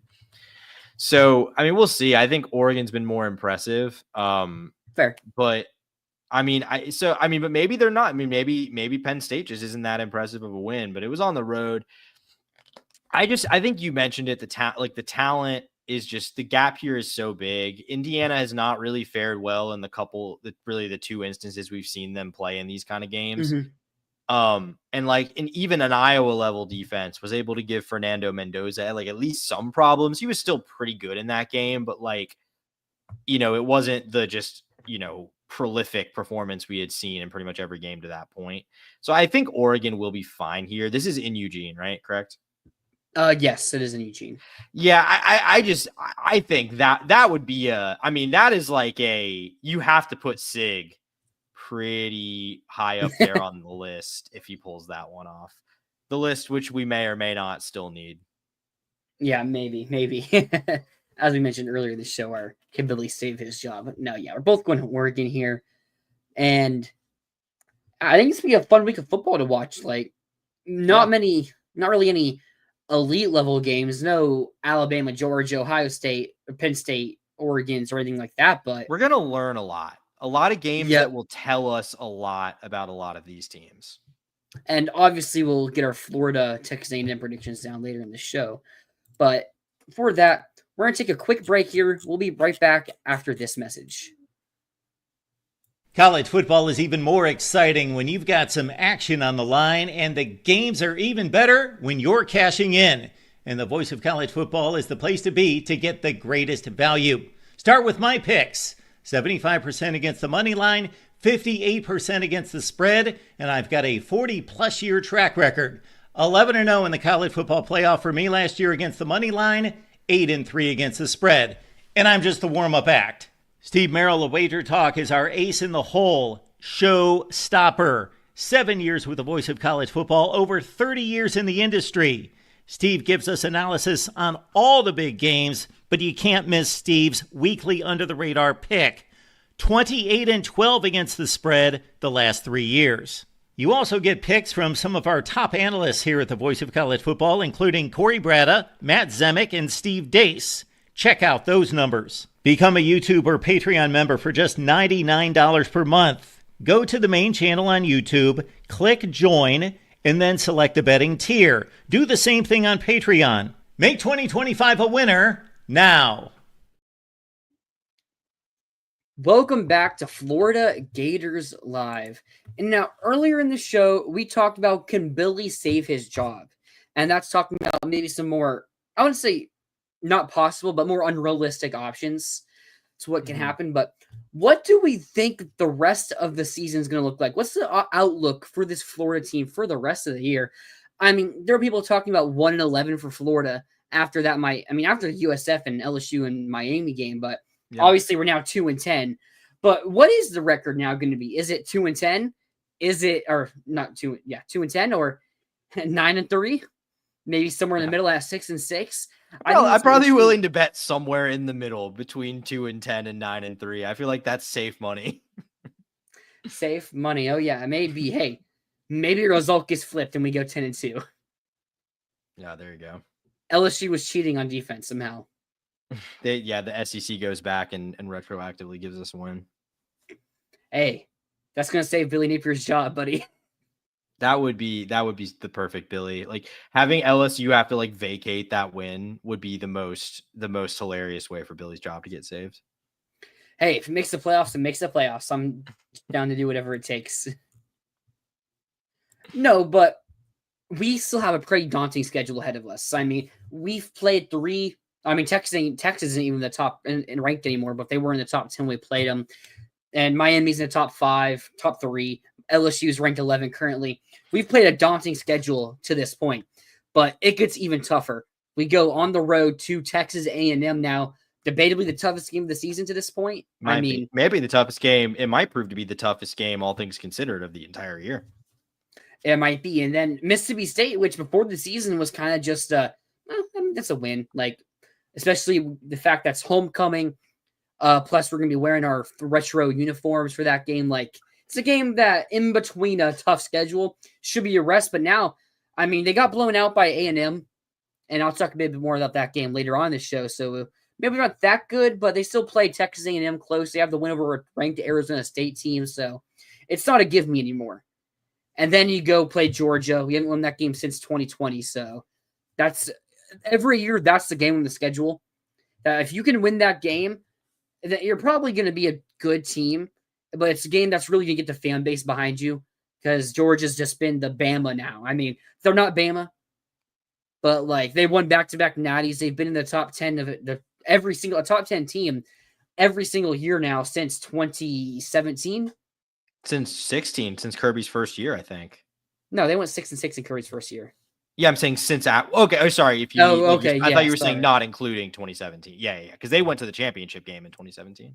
Yeah, so, yeah, it's a daunting thing to beat Georgia and arguably our biggest rival, and then you get I consider Kentucky still a bit of a bye game. Like that's your rest game now, and they're not the worst thing in the world, but I don't think they're that good. No, we should win that game. I don't either, but Billy has struggled in that game. Hey, 28-point win last year. That's true. But then you get a daunting 3-game end of season schedule. Maybe not the toughest teams, but when you look at the rivalries involved, the redemption involved, you go to Ole Miss, currently a top 5 team in the country. We'll see what they look like when we play them, but Lane Kiffin may be with the playoffs on the line again in this game for Ole Miss. Going to Vaught Hemingway, looking for revenge on how we eliminated them from the playoffs last year. That's a big game. That's going to be a big game for them, whether we're good or bad. And then you end the season off with 2 home games against some big time, maybe 2 of your top 4 biggest rivals, maybe top 3, depending on who you ask, in FSU and Tennessee. And it's like, hey, Tennessee hasn't won the Swamp since 2003. You can't lose to them now. And then FSU, they're currently still ranked in the top 25. We'll see if they are when we play them later on down the road. So it's like they're better than last year. That's really they are. I'm probably willing to bet they aren't ranked by the time we get to that game. That's a fair point. I mean, it's not impossible because if they're like have 3 losses, then maybe, but they probably will have. I'd say they probably have 4. I'd say they're probably like 7-4 coming into that game. Would be my guess. Yeah, I mean, it depends on that Clemson and how the game this weekend against we talked Pitt, and maybe that Clemson game look. Not saying they have to win both of those, but like I think that'll be a telling sign for what this FSU team really is this year. Yeah, for sure. But so Tyler, give me just quickly. We'll break it down a bit more. Give me your record prediction now for the rest of the season. Yeah, I think where I'm at right now is I probably say I think you beat Kentucky. I think even on the road, you're going to beat Kentucky. Like I said, Billy has struggled in that game, but they can't really do anything at all offensively. This Kentucky offense is really bad. So I think Florida will be mostly fine. And I'll give them Mississippi State, even though I think Mississippi State's a good team.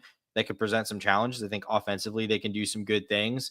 But, Billy's been pretty good in the Swamp for the most part. I don't really think they're going to lose that game now. So I'll give them the benefit of the doubt, say they win that game. And then I'm probably at one other game. Like, I think they probably will manage to steal one of Georgia, A&M, Ole Miss, Tennessee, FSU, maybe two. I'd say I'm looking at. I feel like the realistic ceiling is 6-6. Snap prediction, I'll say 5-7. 6-6, 5-7. Yeah, I'll say we beat Mississippi State. Yeah, Mississippi State and Kentucky. I'll give it to us, and then I'm gonna say we do beat Tennessee in the Swamp. I do think that Tennessee defense might have some serious issues there, but so 6-6. I'll say 6-6. Or wait, no, that's 5-7 right there. Maybe we beat FSU in the Swamp as well. Maybe that's like a interim coach type of deal that gives you some momentum to end the year. So I'll say we make a bowl game and go 6-6, ending the year off with 2 big rivalry wins. But yeah, so we both see a pretty similar outlook here. So let's kind of break this down a bit more. Let's kind of go game by game here. We're going to talk about Texas A&M later on in this show, so we'll kind of skip it by. It's a game we could win. I wouldn't be surprised if we won it at this point. I'm not picking us to win it as of now. We'll make our predictions later, but it's not a game that if we won it, I wouldn't be like, no way we won that. Like, I mean, obviously, if we go down like 20 points and make a comeback win, be maybe more like in the moment, no way we won that. But looking at the game, it's 8.5-point spread. It's not like something that's going to be crazy, never before seen type of thing. So it's a possible win. And then we look at the Mississippi State game. About what percentage would you say we win that game? What would you put the percent at right now? 70, 65, 70, 65, 70 probably. Yeah, I'd probably agree there. I think Mississippi State gave a really valiant effort against Tennessee, but I think Mississippi State's trenches are still pretty dang bad. And I mean, Florida's still just a way more talented team than they are. That too. But as I was saying, like, I think their trenches are pretty bad, and the talent that we have on our roster, like, it's still better. Like, this team is never, at this point, I think it's fair to say this team's never gonna buy out on Billy.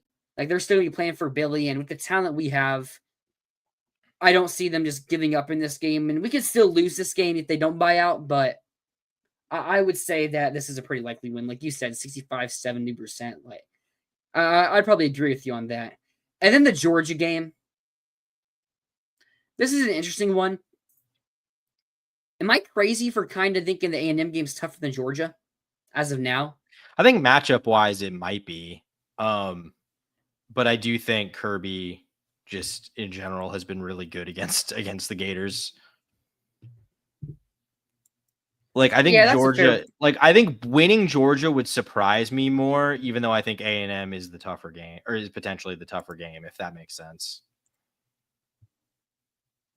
Yeah, but yeah, tougher game. Yeah. So, I mean, I just said I wouldn't be shocked if we went on and beat A&M. So I guess I think it'd be a bit unfair to say the same, or not to say the same thing for Georgia.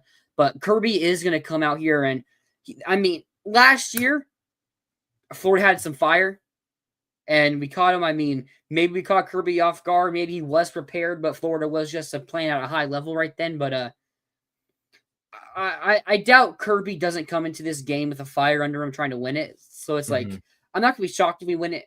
But again, that's probably in the opposite sense. What percentage would you give this to win this game? 25-30. So like the opposite of the Mississippi State. Yeah, pretty opposite. A little.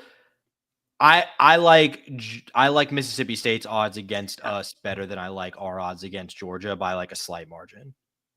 What if we beat A&M and Mississippi State? What would you then put those odds at? 45. Wow. So I mean, pretty high jump. Maybe like 35-40, but yeah, probably more like 35-40. I mean, there's something I'm thinking about it. Like, we would still be 4-3 going into that game, we'd be 4-3 going into that game. So hey, records can be. Hey, we were 4-3 going to the Georgia game last year, and it took a third string QB for them to be able to beat us. So, yeah, I don't know if Gunnar Stockton's going to give us kind of a meltdown the way that Beck did, but we'll see. Hey, I mean, Beck gave us 3 interceptions. I mean, we made some good plays, obviously, so it's not like he gave it to us, but you know what I he mean, though. also But led those touchdown drives. He also led some pretty good touchdown drives, so yeah, he almost lost in the game, but he also kind of won it to him in a sense. yeah. I And mean, then the no, for sure. Kentucky game, what would you put the Kentucky game as of now? 80, What if Billy's fired? 85, maybe. Like, wait. Oh, okay. That's interesting. What the teams because kind of if gave Billy's up. fired, we're bad. But then the odds go up because I think if Billy's fired, like I mean, I genuinely still think Russ Callaway calling plays, you would see a better offense. I still believe nothing I saw But what if yesterday. the players buy out? Like, what if the players are just give up? You lose locker room. Maybe. I mean, okay. I mean, if that happens, then it's 50% because it doesn't matter how 50-50? bad the team. It doesn't matter how bad the team you're playing is if you don't care. Yeah, it's South Clemson. Yeah, exactly. Yeah. All right. Yeah, I'd probably be in the same range as you. What if we win out to that Kentucky game? Then what would you put the odds at? 90. I mean, 90. I mean, it's still an SEC game. I'm not going to put any. I mean, yeah. I mean, it probably 85. 100%. Honestly, 85 is probably the ceiling. Like the ceiling I can say for like any SEC game. If I'm being honest, like I don't think I could read. Like, what about Clark Lee Vandy and like that outside that 1 year for yeah. I mean, maybe that's like maybe the one example, but I just think like generally speaking, that's hard to justify doing. Yeah, I don't disagree with you there. But then we go to the road at Ole Miss. This kind of speaks to how good you think Ole Miss is. What do you think about that Florida Ole Miss game? I mean, if I'm giving it a percentile, I'd probably give it about what I'm giving Georgia right now, like 25-30. I think being on the road swings that. I mean, it wouldn't be that bad if it was in Gainesville, but I think that is a matchup I really don't like because while I don't think Ole Miss's defense is great, I do think that they would put up points on Florida. I think they can run on. I think they could run on Florida. I think they would hit some big plays on Florida. I'm not sure I like DJ. I mean, I think like we really do like we can't emphasize that Billy has not won a road game like that at all. Like he hasn't even won a game that on the road that comes close to that. We'll be having a different discussion though next week. That's sure. I mean, if he wins out, I mean, yeah, obviously all these percentages are going to go up if we're undefeated. If we're 5 in a row going. Into well, no. I'm saying, I mean, we beat A&M. That would be a big time road win. Yeah. I mean, that would be the biggest road. Although he has won at A&M before, so maybe that negates it. When they were terrible, didn't they have like 15 guys out in that game? Oh yeah, they had the flu. Yeah, I don't think it was COVID. No, yeah, this was 2022. So this was post-COVID, yeah. Or COVID wasn't really a thing. I mean, were guys like missing games for COVID in 2022? I don't think that was really still happening. No. But what's funny, I also had the flu that week. Oh, that sucks. I still went to the game though. I mean, that's my birthday game. Nice. I was mostly recovered by that point, so it's okay. There you go. But no. Yeah, Ole Miss. I mean, what about the mental factor? What if there's like a mental block on Lane Kiffin beating Florida? What if these are nervousness he gets because that's the job he wants? Like, I think it's just going to be countered by the fact that he's a 10 times better coach than Billy Napier is. Like, what if Billy's fired? Coach. I mean, hey, Billy kind of already owns Lane. I guess Billy technically owns Lane. He owns Lane and Sark now. Well, he's 1-1 against Sark. Yeah, but I mean, last year, it's like literally we're missing like 15 starters last year. Yeah, that's true. That's true. Hey, no excuses. You just made the excuse for A&M. It's true. As you made it for us, so you can't use the same excuse twice. It's true. Then after that, interesting game in November. Home against Tennessee. Tennessee hasn't won in the Swamp. Speaking of the mental blockade, can Tennessee win the Swamp? I mean, sure they can, but what do you think? Like, how do you think that looks? I mean, obviously there is that like mental thing on Florida's side. I tend to not put a ton into that because like we saw the Kentucky streak end and then Kentucky had no qualms beating Florida several times after it finally ended. So, I mean, I think Tennessee is a better team than Florida is. I'd probably give the chances at like 40%. that Florida can win that game because it's at home. But I think there are some matchup things that I don't particularly like. I mean, I think, I think this is the best offense Tennessee's had since 22 when, Hendon Hooker kind of went crazy in that game, if I remember correctly. So I mean, I think, I don't love that matchup, but I mean, it is at home. I would probably say it is the most winnable of all the tough games left on the schedule, just because it's the only one that's at home, unless you count FSU as a tough game. I would class FSU a lot closer to Mississippi State than I would at any other game on the schedule. What percentage would you put? You said like 40? For 35, Tennessee, yeah, I'd say like 40. 40, okay. Yeah, I mean, they haven't came in here and won since 03, right? Yeah. That's the number. 03. 03. So, it's something that's tough to see, but yeah, I mean, this is the best offense, maybe the worst defense, though, they've had since 22 at least. So, we'll see. I'm curious how they do against like Bama too, because I think Bama's pretty good offensively. I'm curious if they can kind of get back to where they've been more defensively. Yeah, now getting into the FSU game, you said it's closer to Mississippi State than it would be to Tennessee. What would you put that at? Maybe 50-50? I'd be right about 50-50. I'd be right around 50-50 in that game. Because I just think the dual threat aspect scares me, because we know Florida has struggled with these guys. I mean, we'll see. I think next week will tell me how I feel. Like win or lose, next week is going to tell me a lot about how I feel about the FSU game. Because if Marcel Reed just goes crazy, like he did last year, I'd probably be willing to bet it's going to be a nice night for Castellanos. But I not that I necessarily think he's better than Marcel Reed, but I just think he's dynamic, maybe more dynamic. Like I think his running might be more dynamic. I think Marcel Reed's a better quarterback, but I think Castellanos, I just don't know how you stop it. I think it's very difficult to stop it completely. I think you can slow it down, but so yeah, I'd put it right around 50-50. I mean, I think FSU is not bad. Like, I don't think you're just going to dominate FSU like you did last year. But I still think their offense is not bad, but limited. Like, I think you're just going to see a lot of variance from them. I think it's going to look really good some weeks and going to look really not other weeks. I'm just not sure which version of that we're going to get. Hey, the last time Florida played FSU with the interim coach, Greg Knox took off the big win. It's true. To get us to a bowl game. So are we looking at a similar position maybe? Yeah. Although we've had a couple of these. We had the time before that with who was McElwain's interim? I'm trying to remember. I was just about it wasn't Nussmeier. No. That couldn't have been Doug Nussmeier. No, it wasn't. It wasn't Nussmeier. 2017. Let's see. It was Randy Shannon. It was Randy Shannon. Yep. That's right. I just forgot Randy Shannon was the defensive coordinator for the last year of McElwain. Why does that name sound so familiar? What is he doing? He was the Miami head coach for 4 years in the mid. He was the guy that came right after Larry Coker. Yeah, and then everyone has been FSU. And he's coached at FSU. He's coached everywhere in Florida. Yeah, he's been all over the place. He's been at FSU since 2021. And then was at USF after he left Florida. Yeah, he's a Florida lifer. He's been all over the place. He was a Miami player too. He played at Miami during their golden years. Yeah, actually, he spent 1 year outside the state of Florida. Do you know what school that was? He was a linebacker. Or 2 years, actually. No. Alabama? TCU in Arkansas. Okay. For some reason, I thought Saban might have had him as one of his rehabilitation projects at one point, but I guess not. No, that was Gary Patterson. Gary Patterson rehabilitation.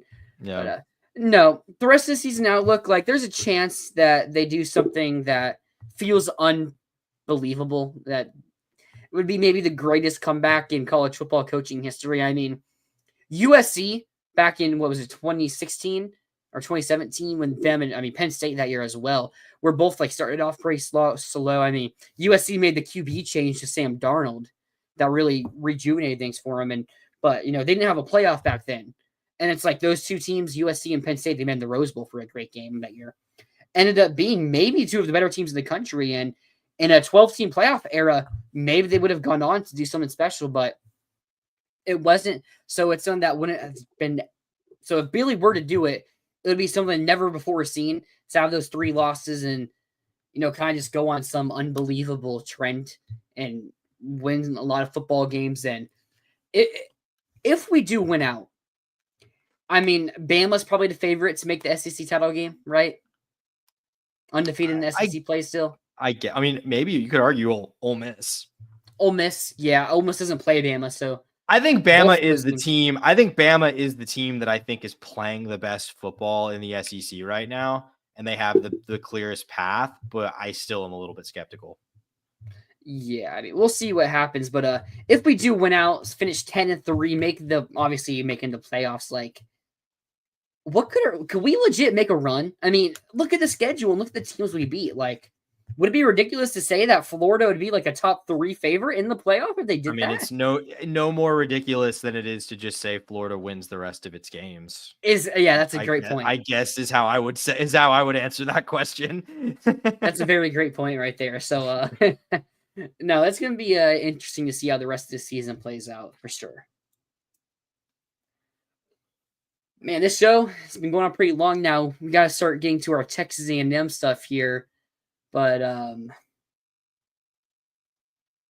we just ready to get straight into it, I guess? Yeah, we've been going for an hour and a half. I think it's probably time we talk about the game. The game that's coming up.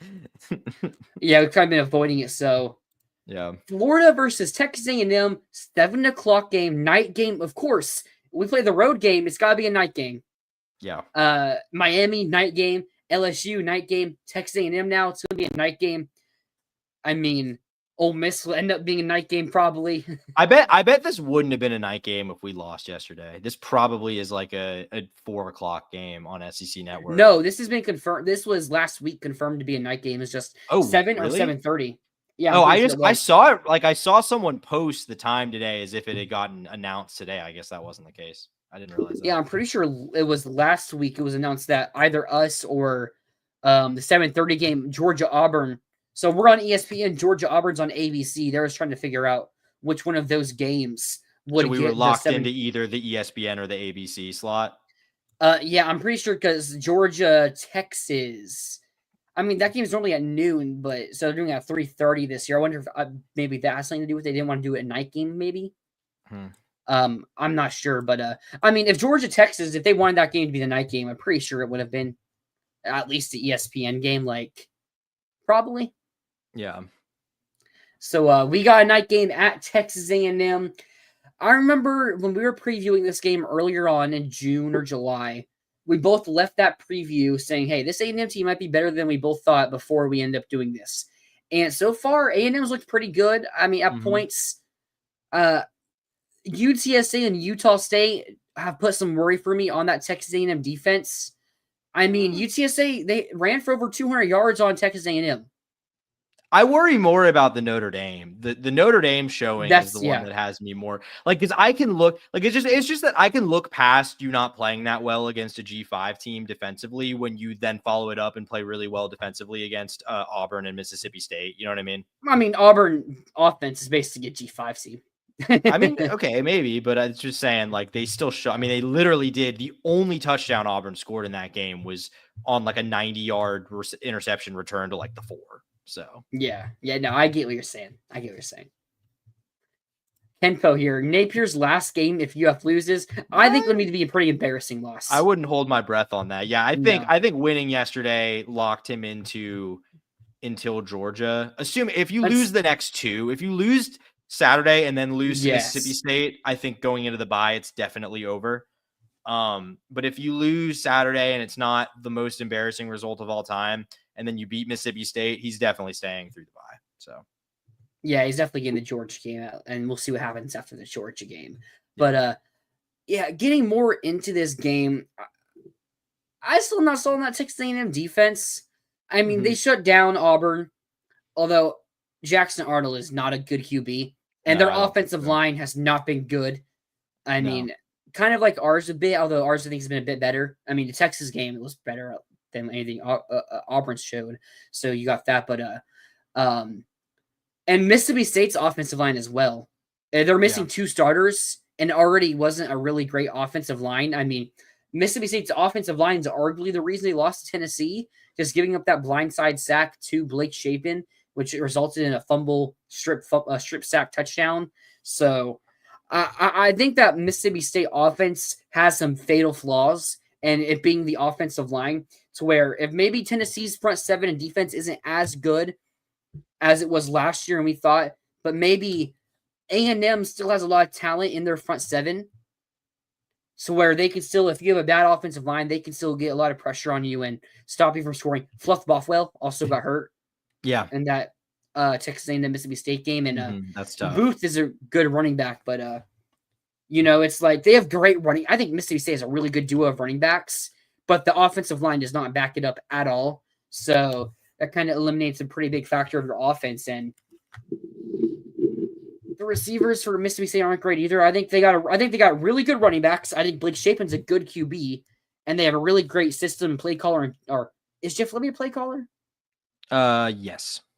Yes. So it's like they got some good things. They just have like a couple fatal flaws there, to where if a team can't take advantage of it, your offense is going to put up some points. But if a team can, then you're going to get shut down at a pretty high level, like Mississippi State, like Texas A&M did to Mississippi State. So I'm worried about this A&M defense, and if their offensive improvement isn't just a one-time fluke deal for Texas, I could see us being able to put some points up here on Texas A&M and making this a very, very interesting game coming the fourth quarter. Yeah, I mean, I don't think that's impossible. I think at the very least, you can probably run the ball, at least initially. I mean, then it's a question of what's Lagway doing, and is he making it so that you can't just load up the box? Because even Texas was doing that a little bit at times on Saturday, it seemed. So, I think teams still think that they can get one over on us by making Lagway have to throw it over their head. And I mean, I think he showed he can on Saturday.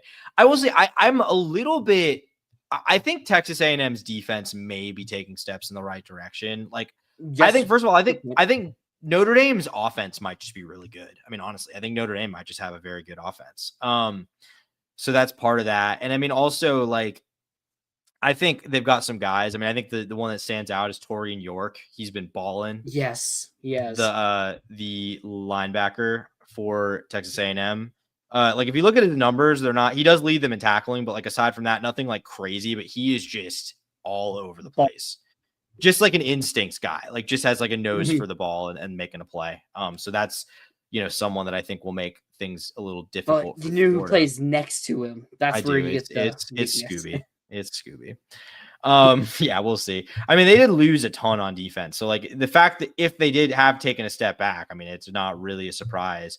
I mean, Cassius Howell, I will say, taking a step back. Whoa. I mean, you know how the A&M defense ended the year? They had the good showing against Texas, but like, I mean, they gave up 40 plus to Auburn. They gave up that bad game they gave a lot of points in the bowl game to USC. And yeah, I mean, bowl games are fake, but I hear you. They gave up like 40 to South Carolina as well.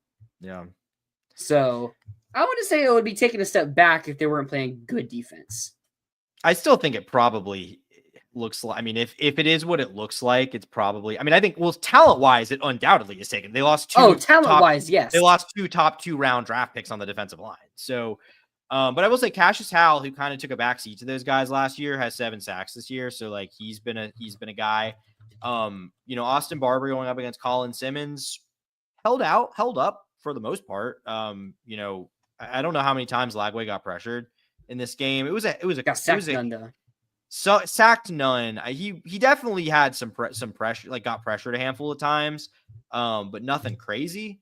So I think, that was encouraging to see from the tackle spots. But yeah, I mean, I think the defense is certainly the weakness of this team, because as we'll get into, I think offensively, they're, very good. Even though they didn't have a good game against Auburn, which is a pretty good defense, I think this is a really good Texas A&M offense. Yeah, this Texas A&M offense, like Marshall Reed may have been like one of the biggest like question marks of like if he hits, this A&M offense could be really good, and he's hit so far. I mean, we talked about earlier in the show or before the show, I can't remember. Marshall Reed did have a bad interception in the second quarter against Mississippi State, so he is prone to those. I mean, 3 interceptions so far. I mean, Lagway has a lot, so can't really say too much there. Well, this is still far and away the best offense Florida's played interceptions. to this point. So that sounds right. Yeah, because just 5 in that one 5, game. Yeah, and then 1 in USF, 1 in yesterday, Miami. 1 No, in no, okay, Miami. None in Miami. None no, in you did throw, Miami. so 7. Yeah. 7. So, but no, I mean, I think this is far and away the best offense Florida's played to this point in the year. I don't think it's even that close. Yeah, that's a very valid point. And I guess it's unless going you to be built really like USF's offense, but I don't to this extent. No, I don't. I mean, that'd be pretty funny, but I mean, it hey, might be the if second USF best goes- offense. It might be the best offense after A&M. maybe, but Nah, no. I'm kidding. The story of this Miami's game, better. Miami's definitely better. USF or LSU though. That one. It was not a joke. That one's not a joke. Then Texas is not a joke either. They actually might be better offensively than both those teams. Yeah, but as we look at this Texas A&M defense, I mean, Will Lee has been a great corner. How's their safety play? I mean, I remember Bryce Anderson had to get taken to the hospital. I assume he's not playing. I mean, yeah, I couldn't tell you. I don't know what the latest is on that. let me actually just look that up real quick. I mean, promising news on the latest SEC injury report. I guess that's for Bryce Anderson. They had a bye week so far, so I mean, we did too. So it's I'm not finding anything here. Yeah, I'm not finding anything on the injury report. There was just kind of some nonsense there, but I mean, if Lagway's playing good ball, if Lagway's playing good ball like he did against Texas, Texas clearly has a lot more talent than Texas A&M does on defense. Do they? I mean, yeah. Right? They've got like better like top end players for sure. I mean, I don't know. I mean, you're probably right.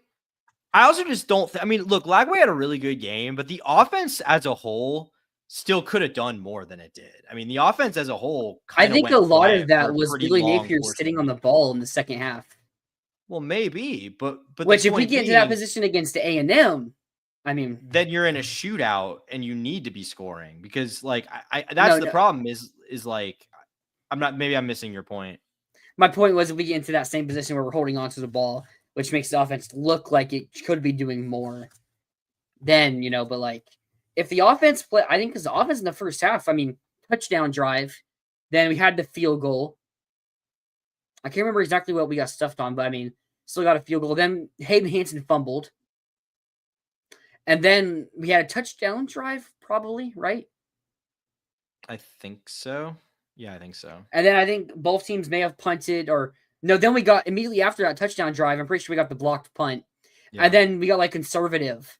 We got like pretty conservative at the end of the second half. And then, so we were up 19-7. And then early on in the second half, it was pretty conservative, but we hit the big play to Dallas Wilson. And then that's when the offense kind of just stops. Like, I thought the offense in the first half was moving at a pretty high level, especially against this Texas defense. Yeah, I mean, especially early in the game, like the first couple like the first like quarter, it just because I think was it 10-0 at the end of the first? End of the first, probably, yeah. Yeah.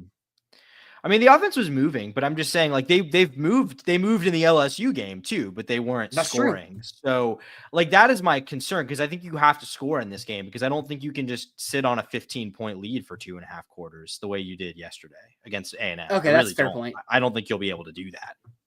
Yeah, that's a fair point there. You can't just sit on. But would Billy play like he's sitting on it if A&M gets it closer? I mean, because that's one thing. Billy hasn't blown these big leads, has he?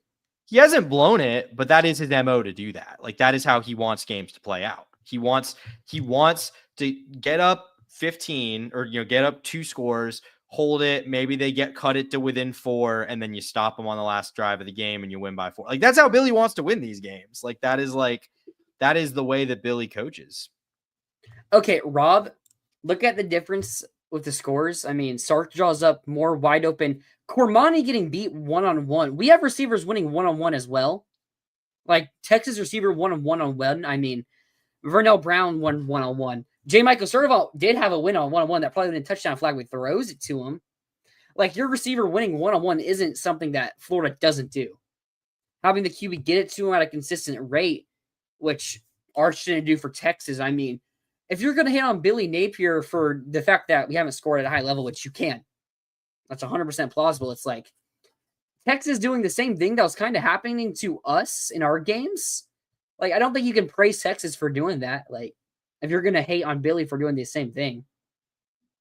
I mean, ball making the unbelievable move. Like, it's the red zone, you know. Players got to make plays. Like, DJ getting hit on the slant to Dallas, I honestly don't know exactly what happened there. I mean, we scored a touchdown. Like, it's a slant route against the top level defense. So, like, I'm not really sure what we're pointing out here. Yeah, I'm not really sure the point we're making. I think the idea is pretty good, but I feel like you're just using pretty bad points. I don't know.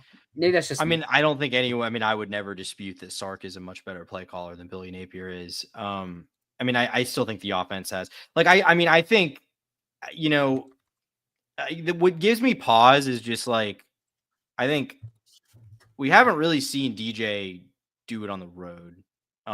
Is one thing that does give me pause. Like, I think you're gonna be putting him in a much tougher environment.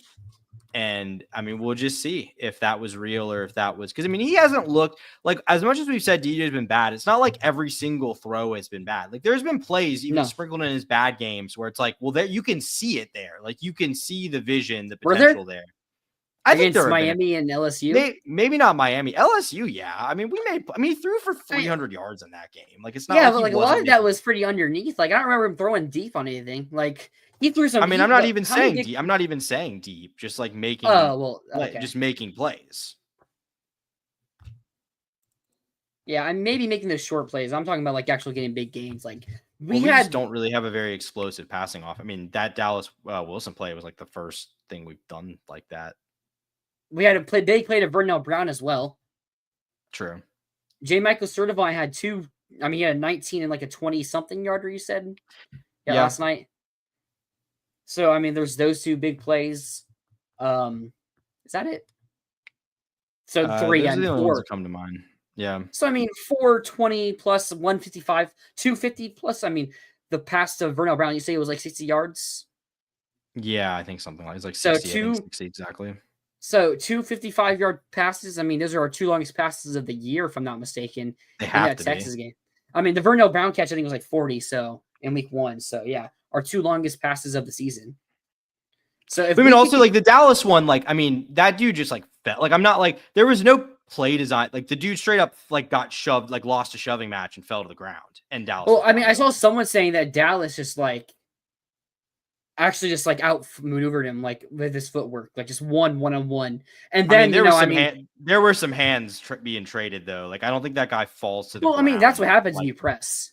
But but what I'm saying is Dallas won the press, but like he didn't just outmaneuver him. Like, he knocked his ass to the ground, knocked him to the ground, basically. You know what I mean? So yeah, which is what you do right there. No, but my point is like that's not like genius schematic setup. That's just a guy beasting in a one-on-one matchup, which is fine. I'm not being critical of that, but I also don't think there was like things Billy did schematically in that game where I'm like, wow, this is like a whole new offense. Like, no, it's just, getting the ball to your best players.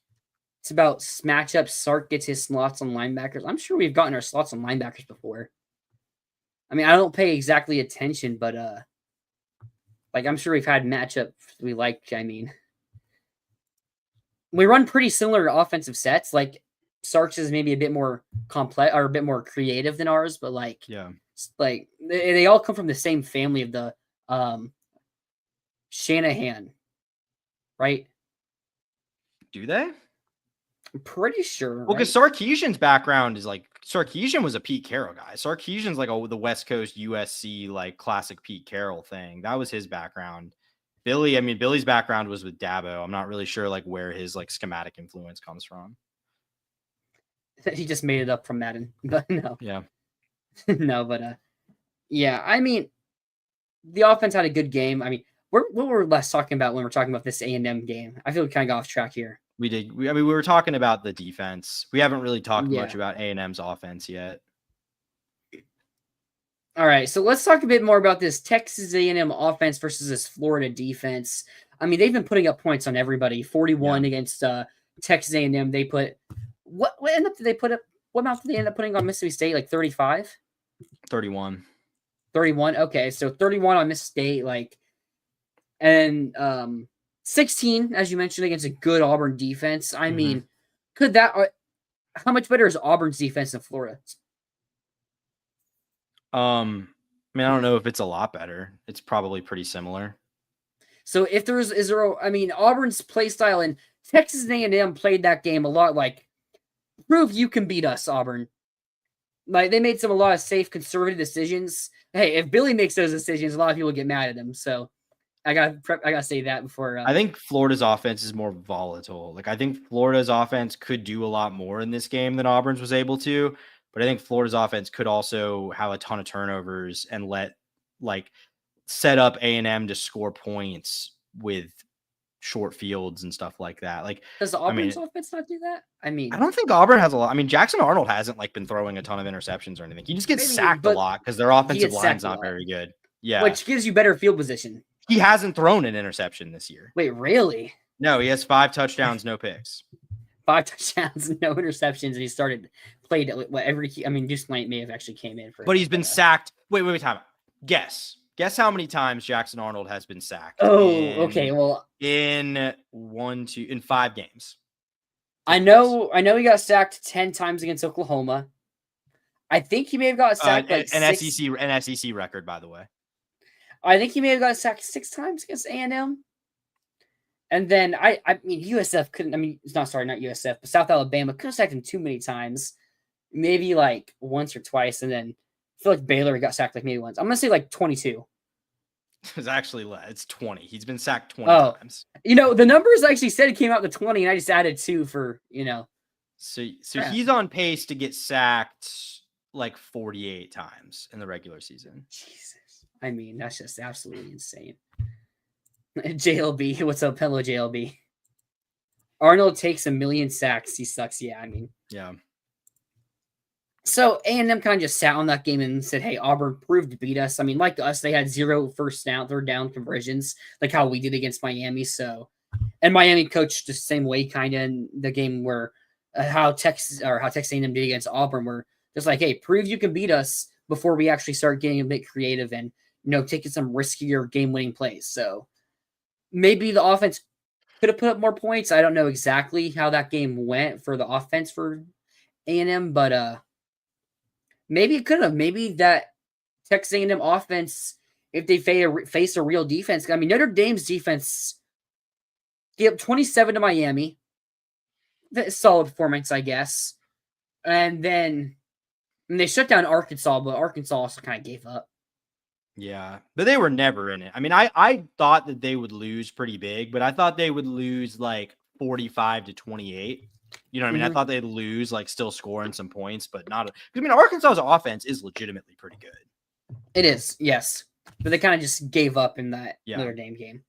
So I feel like the question is still out on that Notre Dame defense. Is my point there? So how good is this Texas A&M offense?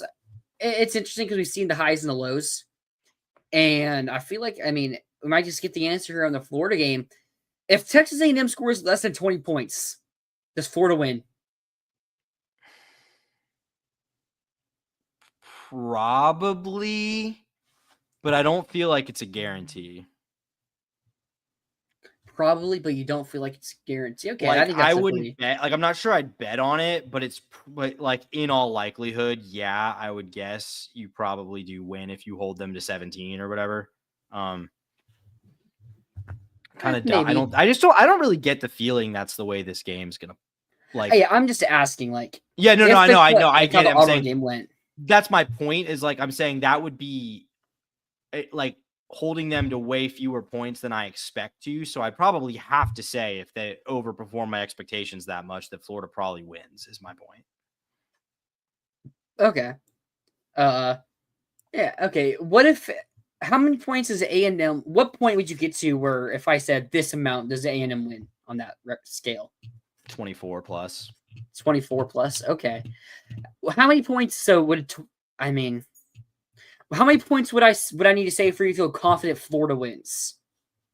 20. Actually, no. No, honestly, probably also Well, also probably 24. No. How many points do I need to guarantee you Florida gets for them to win? Yeah, no, I'm saying like 24. So you don't think Florida could lose like a 31-24 type of game here? No, I really don't. I'm not buying into I'm not buying back. I'm not buying back into the offense to that degree yet. I'm not there. I'm really not there. No, I don't think you're understanding what I'm saying here. I guess I'm not. If I said Florida scores 24 points, do you think there's a chance we'd lose this game? I think there's a chance, but I'd say it's pretty likely that they don't.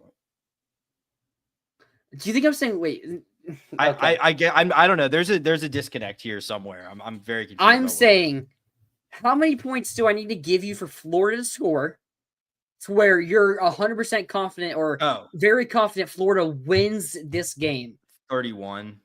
31? Yeah, okay. 31. Sorry, yeah, I get what you're saying. No, I understand what you're saying. Yeah, 30. I'd say like 31. I'd say 31? If you're hitting 30, if you're scoring 30, defense probably came through enough to hold them to like 28 at least. We're going to lose 32-31 now just because of that. No, yeah. But the chat here, JLB, shows are talking about this is the Billy Annual win a game, craps bed the rest of the year. Yeah, I saw year 1, year 2. Didn't see it last year because we won the games at the end of the year. So that was kind of interesting. Which really, I mean, only 2 of those 4 were anything special. Like 1.5 of those 4, but still 1.5. But yeah, rivals if you have fun if you're extended, of course. That is true. They do. Rob, 83 points. So Rob sees a world where we can score 82 points and lose this game. I like it. It's like that'd be the funniest way Billy could get fired. That would be the funniest way Billy could possibly get fired. Does Billy get fired if we lose 83-82? Yes. 100%. Giving up 80 points in an SEC game? But he also scored 82 points. The defense is the problem, which he doesn't control. Like, that's not his fault. Yeah. He probably would try to argue that. He'd be like, it's not my ask Ron Roberts, man. That's a Ron Roberts problem. We got to evaluate what we did differently. All right. What else do we got? I mean, A&M's kicking situation I know is a bit of a issue for them. Could that play a factor here? I know Randy Bond got benched, but the other kicker got hurt. I don't know if that kicker is back or not, but I mean, Randy Bond had a solid game against Auburn, so maybe he's improved, maybe he hasn't, but maybe that can be something that comes down as a factor in this game. So their kicking issues have really just been 50 plus, is what it seems. Okay. From looking at it, I mean, he's perfect under 40. He's 4 of 5 under 49, and then he's 0 of 3 from 50 plus with a long of 49. So, I mean, I think it's just, I don't know if it's kicking issues. Well, I remember he was pretty bad last year. I remember he missed like a chip shot against us last year.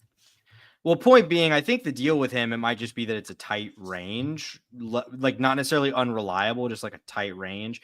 I mean, he was 20 of 24 last year. He had 1 miss under 40 on 12 tries. Yeah. So 2 or 3 he was pretty solid. Yeah, he was pretty solid last year. Not like amazing, but serviceable. Oh, 6 of 10 this year. 1. And then this other dude has tried 1, and it was a 37 yarder, and he made it. So who knows? Yeah, I think that's the guy that's hurt though. But I mean, maybe. I mean, Florida's defense in the Miami game. Remember how many times Miami punted in their own territory? Maybe A&M tries to kick those field goals instead, and that could play a factor. I mean, mentioned playing safe, like how they did against Auburn. Maybe they feel like they got to actually play more aggressive against Florida and put more points on the board. So that could be something we look at as a factor. Yeah, I mean, 100%. I mean, especially because I think Florida's kicking, I mean, special teams. Look, I've been waiting for something in the special teams like that blocked punt for a while. Yeah. All right. Yeah. That was a really awesome moment there. The crowd just went wild. The environment was crazy for that game, and it's going to be crazy for A&M, I bet, as well, for this game. So maybe Billy can do something that he's never done before. But let's get into our predictions here. Florida at number 5, Texas A&M. Who do you got?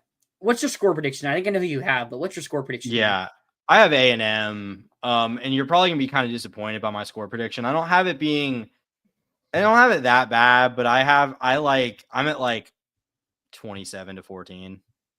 Okay. That's That's fair. kind of where I don't think A&M's going to go crazy offensively, but I think they'll move the ball pretty well. I mean, look, I think this A&M offense is I mean, you can talk about how they've performed, but just talent wise, I think they're really loaded. I think the offensive line's very good. Marcel Reed is talented. He's been a little inconsistent, but he's talented. Casey Concepcion, Mario Craver have been really good. The receivers, Ruben Owens, Le'Veon Moss, two really good running backs. Like, there's really not a weakness on this offense, as far as I can tell. I mean, if there's anything, it's maybe just Marcel Reed being a little unpredictable. But he doesn't really have a lot of limitations in terms of what he can and can't do. It's just about taking care of the football. So, I mean, Florida needs to force turnovers. I think forcing turnovers are like absolute must if you're going to win this game. But I that's kind of, I'm leaning towards the offense is not terrible, but regresses back to the mean a little bit. And the defense kind of for the first time gives up some points and kind of struggles to stay in it. I've been kind of keeping a little secret card up my sleeve this show. There's one thing I haven't mentioned yet, this show, at least. I was told if we lost to Texas, there was all the rumors that Lagway is going to redshirt. Obviously, he played the Texas game, so those were put to bed. But if Lagway were to quit and, get surgery or something after the rest of the season, it would be after the A&M game. This is his homecoming from Willis, Texas, just under an hour away from College Station. So A&M is basically the home team. He's going to have a bunch of family at this game. I think the offensive improvement is still going to be there. I think we're playing some pretty decent offensive football.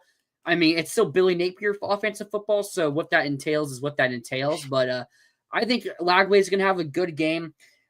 This A&M defense is going to give up some points, but I do like this A&M offense. And as you said with Reed, the biggest question is what's the wacky thing he's going to do? What's the dumb thing he's going to do? Is he going to make that triple coverage throw and throw it straight to the defender, which he could do? I mean, Lagway could do that too. Lagway has the same problem. Exactly, yes. But I think Lagway's going to have a great game. However, I am going to take A&M in a close one. I'm going to take A&M to win this 33-30. Wow, so you really think the offense is fixed? Like, you think even going on the road with 100,000 people, you think the offense? I just don't think this A&M defense is that great. Okay. I think we're going to be able to run on this A&M team. I think Lagway is going to hit some deep shots on him. I think, as I said, I don't think the run game is proven to be that great. The run defense. And then I think it's going to cause him to be a bit more aggressive, and Lagway is going to have a really good game. I just think Billy Napier is going to cost us this game somehow because it's on the road, and he hasn't won a big game on the road yet. In his 12 Florida men on the tenure. field on a field goal. I can feel it. I can feel it. I can feel it in my veins. A&M's going to win on the last second field goal. There you go. And it's going to be because why is A&M going to have the ball? They're really good field position. Player's going to spit on him. A&M player. No, I don't know, but it's going to be something that Napier's going to get a lot of hate for. But I'm going to take A&M to win 33-30, a bit higher scoring. How about like when the kick return, like they kick the short ball and then they like struggled to field it, something like that. Kick the short. What do you mean? Like when Texas was kicking off and like we kind of struggled to field a kick, like lost some yardage on it. Yeah. And let me address some comments here. Guys, the helmet thing, Billy couldn't do anything. Texas was going to decline. Texas can decline the 10-second runoff. So all taking the timeout did was allow Austin Barber to play. Yeah. So, it basically is a question of what's more valuable, the timeout or having your left tackle on the field, probably the left tackle than the time. The timeout wasn't really going to be needed in all likelihood. Yeah. Unless Texas hit some miracle play, which they end up not hitting early on. Now, my like sort of conspiratorial question here is, because we know Billy Napier pretty questionable with game management stuff at times. Did he know that Texas was going to could decline it? Or did he decide that having Barber back on the field was better than running off the 10? That's what I want to know, which he probably did know that, but yeah, I think I remember I was driving when we were riding home or listening to 103.7 and they were talking about it and they're like, hey, maybe did Billy even know? But Rob, the idiot doesn't understand the helmet rule. The play to stop the stop, play, run off 10 seconds and start the clock. And on ready to play 25 seconds, he thought the clock stops, period. No, so our player's helmet came off. Barber's. So Texas was able to start to decline the 10-second runoff, and the clock stops, period. So because of the rules. So we wouldn't have saved any time by Billy taking a timeout. Is that I don't think that's how that works. That's what I understand. I'm pretty sure it's weird how the rules. I'm saying what Rob's latest comment. I'm saying I don't think that's how it works. Yeah. Like I don't think the clock would have. If I'm wrong, I'm wrong. I don't think that's how that works though. Someone posted the rule book and explained it. I can't exactly go into detail. I remember exactly, but I just know calling that timeout had zero to do with the play clock. Play clock is the same no matter what. The game clock, you mean? Yeah. Right. Game clock. Yeah. So, yeah, you're right. Sorry, yeah, game clock. It has zero to do with the game clock. It would have been the same time, just missing your left tackle, your one of your best offensive linemen, Austin Barber. So the same play happened with Arch. What are you guys talking about? We were on defense and Arch's helmet came off. They subbed Arch out though. So but they didn't call it. No timeouts were called. Yeah. Because they didn't have any. And the clock starts on their whistle because they were on offense. Like it's weird how the rules work, but Billy made the right call. I know as much as we want to. I think the bigger question is like, why do we get so conservative? Like running 3 straight times to Colin Simmons. Also, his timeout management in the first half was bad. Like he had bad timeout management in the first half. We should have had another possession there. I mean, also when we got that stop on 3rd down or 2nd down, he waited like 10 seconds to call the timeout. So it didn't matter. They could just need the ball there. I think there was like 41 seconds before the play. So just take a second and then you send it to halftime. I mean, which basically happened. I was so confused why Texas was even sending out the punt team onto the field. Like they didn't snap the ball, of course, but like why'd they even send them out there? Like I don't know what that was about. That was just kind of weird. Like just start right to the locker room. Like just what normally happens. But we've been live 2-hour show. Talked about a lot of stuff here. I mean, it's going to be interesting to see what happens here because if Florida finds a way to beat Texas A&M, that's when things get real interesting. That's when I think we have serious conversations about can Billy save his job. And then, because like if you beat Georgia especially, then if we find a way to win out to that Georgia game, I think there's a decent chance Billy saves his job. Like probably more likely than it is that he saves his job if we win out in that Georgia game including the Georgia game. Yes, including. Well, yeah, because I mean, at that point, if you've beaten A&M, Georgia, and Texas, like, yeah, he's probably not getting fired. Like unless we collapse, which would be a possibility because it's Billy Napier, but yeah, you would have to think that team is at least going 8-4, or I mean 7-5 is still potential there, but like.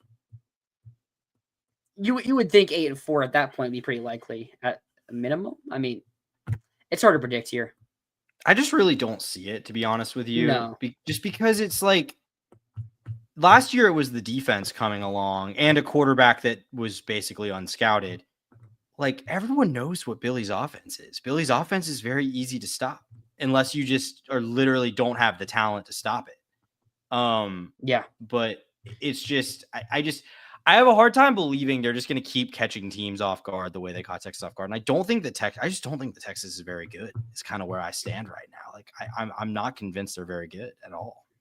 Well, you've also just said you probably even picked Texas to beat Oklahoma if they had John Mateer.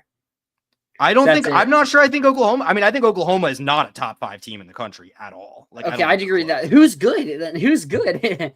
I mean, I think there's 5 teams in the SEC I think are better than Oklahoma. Like, I think Bama, Georgia, Ole Miss, A&M, maybe Texas, but probably not. Like, probably not actually Texas. Like, I just would have considered it because I just think that it might be a bad matchup for Oklahoma. But I mean, I think Alabama, if I didn't say them, but like, yeah, I mean, I just don't think they're up in that tier. Because I just think they're kind of a one-man show and they haven't really had to play anybody. I mean, well, maybe Michigan's all right. Michigan might be pretty good. Like maybe potential playoff team there. We'll see. But yeah, I guess we'll see what happens. It's hard to predict. I mean, it's Billy Napier. We could win this game and lose to Mississippi State. Like, you kind of just got to let the games get played. You just got to let the ball get spotted.